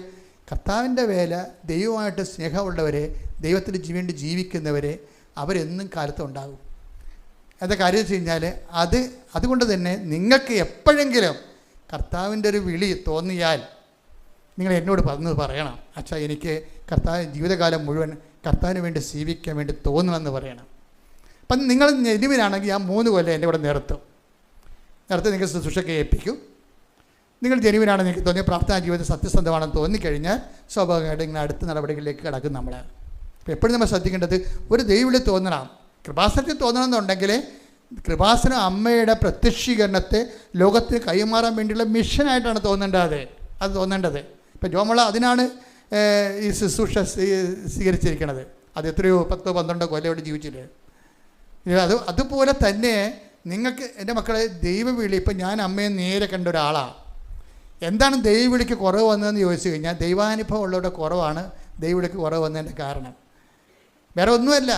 കാര്യം ദൈവവിളിക്കൊപ്പം തരാൻ ലോകത്തിൻ്റെ ഒന്നുമില്ല. ഒരു ദൈവവിളിക്കൊപ്പം തരാൻ ലോകത്തിൻ്റെ കയ്യിൽ ഒന്നുമില്ല. നിങ്ങൾക്ക് ഇനി 16 ലക്ഷം രൂപ ശമ്പളം കിട്ടുമെന്ന് പറഞ്ഞാലും ഒരു കഥയുമില്ല. ദൈവവിളി എന്ന് പറയുമ്പോൾ അത് എപ്പോഴും ഈശോ പറയണത്, ഞാൻ ചെയ്തത് എന്താണെന്ന് ഇപ്പം നിനക്ക് മനസ്സിലാവത്തില്ല, പിന്നീട് മനസ്സിലാകും. പല മാതാപിതാക്കന്മാരും കുടുംബങ്ങളും നിലനിൽക്കുന്നതും. എൻ്റെ കുടുംബം 120 കൊല്ലം മുമ്പ് ചേട്ടൻ അനിയനെ വെടിവെച്ച് വന്ന കുടുംബമാണ് എൻ്റെത്. എൻ്റെ ജീവിതത്തിൽ എഴുതിയിട്ടുണ്ടത്. ചേട്ടന് അനിയനെ വെടിവെച്ച് വന്നു. അപ്പോൾ എൻ്റെ അപ്പൻ എന്നോട് കുഞ്ഞുനാളിൽ പറയും, മകനെ ഇതാണ് നമ്മുടെ കുടുംബം, എന്തെങ്കിലും നിൻ്റെ കയ്യിൽ കാശായിരിക്കണ കാലത്ത് നമ്മുടെ കുടുംബത്തോട് കർത്താവ് പൊറുക്കുമെന്ന് പറയും. അപ്പം ഞാൻ എന്നും പ്രാർത്ഥിച്ചുകൊണ്ടിരുന്നത് എൻ്റെ കുടുംബത്തിൽ എൻ്റെ കയ്യിൽ കാശ വരാൻ വേണ്ടിയാണ്. എനിക്കതിൻ്റെ അകത്ത് എന്തെങ്കിലും കർത്താവിനെ കൊടുക്കണ പോലെയോ അല്ലെങ്കിൽ അത് നഷ്ടപ്പെട്ട പോലെയോ എനിക്ക് തോന്നിയിട്ടില്ല. എനിക്ക് തോന്നിയത് കർത്താവിനെ നേടിയെന്നാണ് തോന്നിയത്. അത് തോന്നിയത് മാത്രമല്ല, അത് പിന്നീടുണ്ടായിരുന്ന മുഴുവൻ അനുഭവങ്ങൾ അങ്ങനെയാണ്. ഞാൻ എപ്പോഴും ഈശോയോട് പറയുവേ, 10ാം ക്ലാസ്സിൽ പെട്ടി എടുത്ത് ഇറങ്ങിയപ്പോഴേ നീ ഇത്രയും വലിയ സംഭവമാണെന്ന് എനിക്കറിയത്തില്ലായിരുന്നു.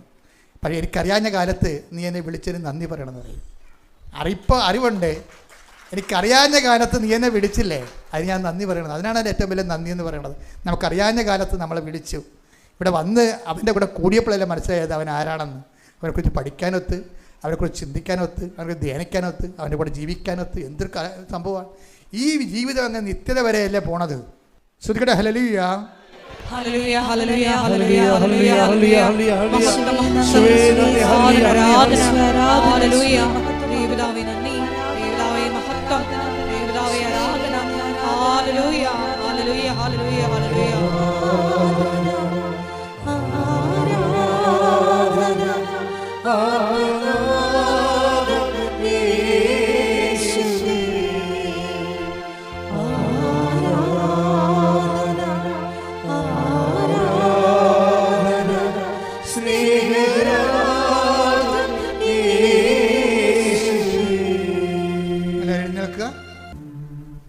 എൻ്റെ പ്രിയപ്പെട്ടവരെ, അനില സാക്ഷ്യങ്ങൾ കാണാൻ തുടങ്ങിയപ്പോൾ അവളുടെ ഉടമ്പടിയിൽ അവർ ചെയ്തുകൊണ്ടിരുന്ന കാര്യങ്ങൾ എന്തുമാത്രം തെറ്റാണെന്നൊക്കെ മനസ്സിലായി.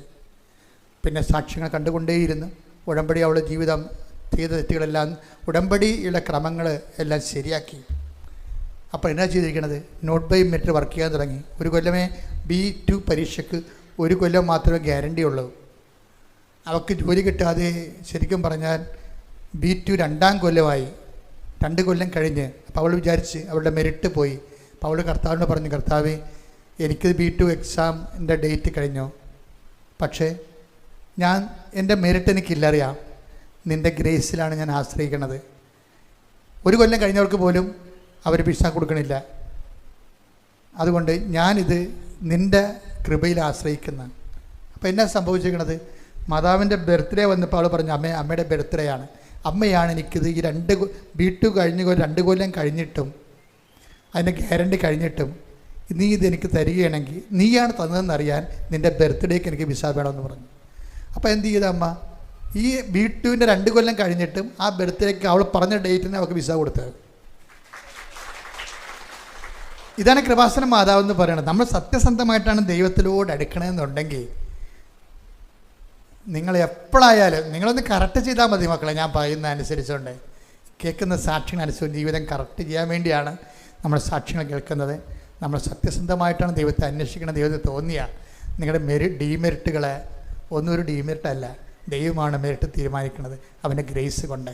സ്തുതിക്കട്ടെ. ഹല്ലേലൂയ, ഹല്ലേലൂയ, ഹല്ലേലൂയ, ഹല്ലേലൂയ, ഹല്ലേലൂയ. മഹത്വം, ആരാധന, ഹല്ലേലൂയ, ഹല്ലേലൂയ. ദൈവപിതാവേ നന്ദി, ദൈവപിതാവേ മഹത്വം, ദൈവപിതാവേ പരിശുദ്ധ പരമ ദിവ്യകാരുണ്യത്തിന് നേരവും ആരാധനയും സ്തുതിയും പുകഴ്ചയും ഉണ്ടായിരിക്കട്ടെ. പരിശുദ്ധ പരമ ദിവ്യകാരുണ്യത്തിന് നേരവും ആരാധനയും സ്തുതിയും പുകഴ്ചയും ഉണ്ടായിരിക്കട്ടെ. പരിശുദ്ധ പരമ ദിവ്യകാരുണ്യത്തിന് നേരവും ആരാധനയും സ്തുതിയും പുകഴ്ചയും ഉണ്ടായിരിക്കട്ടെ. എൻ്റെ പ്രിയപ്പെട്ടവരെ, ശാരീരിക ദുരിതങ്ങൾ, ജീവിത ദുരിതങ്ങൾക്കുമെതിരെ ദൈവിക ശാസന പ്രാർത്ഥന നടത്തുന്ന സമയമാണ്.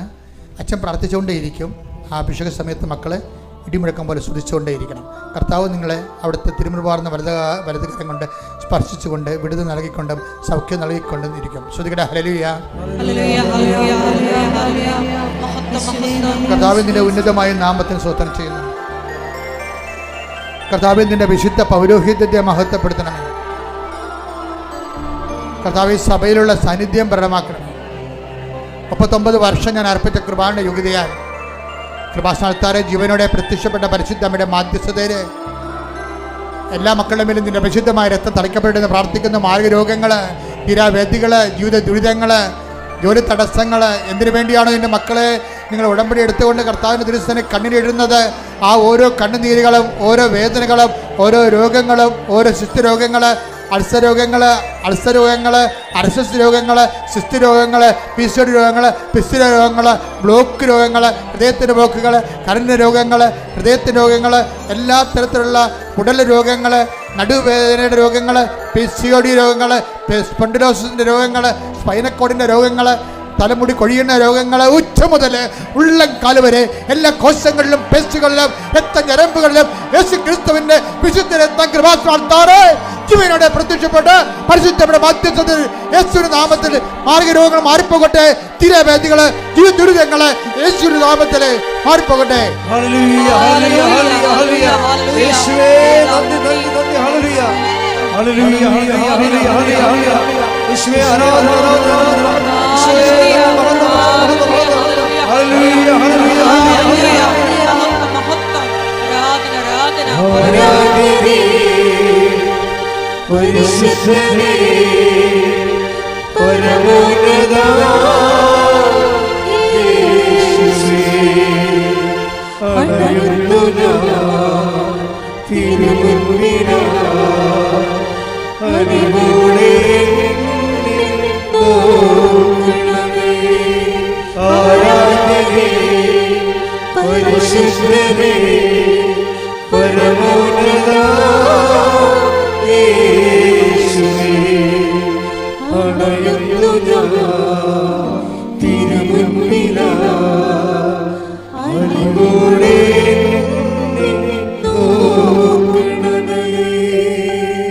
മുട്ടനിക്കുക, മൗനമായി പ്രാർത്ഥിക്കുക.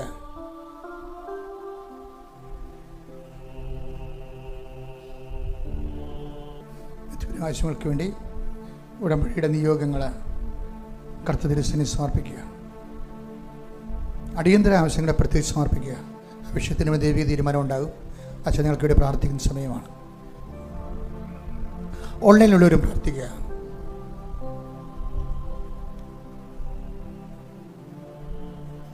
കർത്താവ് സാമ്പത്തിക ബാധ്യതകൾ, തൊഴിൽ തകർച്ചകൾ,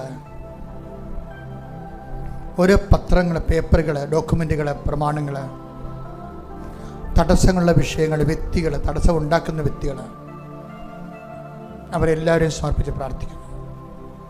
ഞങ്ങളുടെ കണ്ണീരിലാഴ്ത്തുന്ന പിശാചിൻ്റെ ലോകത്തിൻ്റെ ഉപകരണങ്ങളായി പ്രവർത്തിക്കുന്ന ഞങ്ങളുടെ വളർച്ചയും ഒരടിപ്പിക്കുകയും വാതിലടച്ചുകളയും ചെയ്യുന്ന വ്യക്തികളുടെ കൈകൾ കർത്താവിൻ്റെ നാമത്തിൽ നിർവീര്യമാകട്ടെ എന്ന് പ്രാർത്ഥിക്കുന്ന ഹല്ലേലൂയ ഹല്ലേലൂയ ഹല്ലേലൂയ.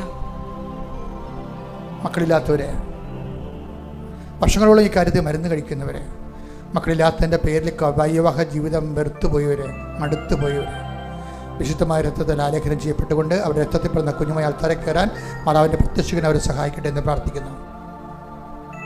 വിദേശ രാജ്യങ്ങളിൽ ജീവിക്കുന്നവരെ, വിസ പ്രോസസ് നടക്കുന്നവരെ, വീണ്ടും വിസയ്ക്ക് പുതുക്കാൻ വേണ്ടി കൊടുത്തിരിക്കുന്നവർ, PR വേണ്ടി കൊടുത്തിരിക്കുന്നവർ, നാട്ടിലെ ജോലിക്ക് വേണ്ടി ശ്രമിക്കുന്നവർ, കർഷകർ, മത്സ്യത്തൊഴിലാളികൾ, അവരുപയോഗിക്കുന്ന തൊഴിൽപരമായ അവരുടെ തടസ്സങ്ങൾ, മക്കളുടെ ദുർനടപ്പുകൾ, ചീത്ത സ്വഭാവങ്ങൾ, ജീവിത പങ്കാളികളുടെ വഞ്ചനകൾ, അതുമൂലം വേദന അനുഭവിക്കുന്നവർ, അകന്നും പിരിഞ്ഞും താമസിക്കുന്ന ജീവിത പങ്കാളികളെ കർത്താവിന്റെ വിശുദ്ധമായ ഐക്യപ്പെടാൻ വേണ്ടി സ്തുതിക്കട്ടെ.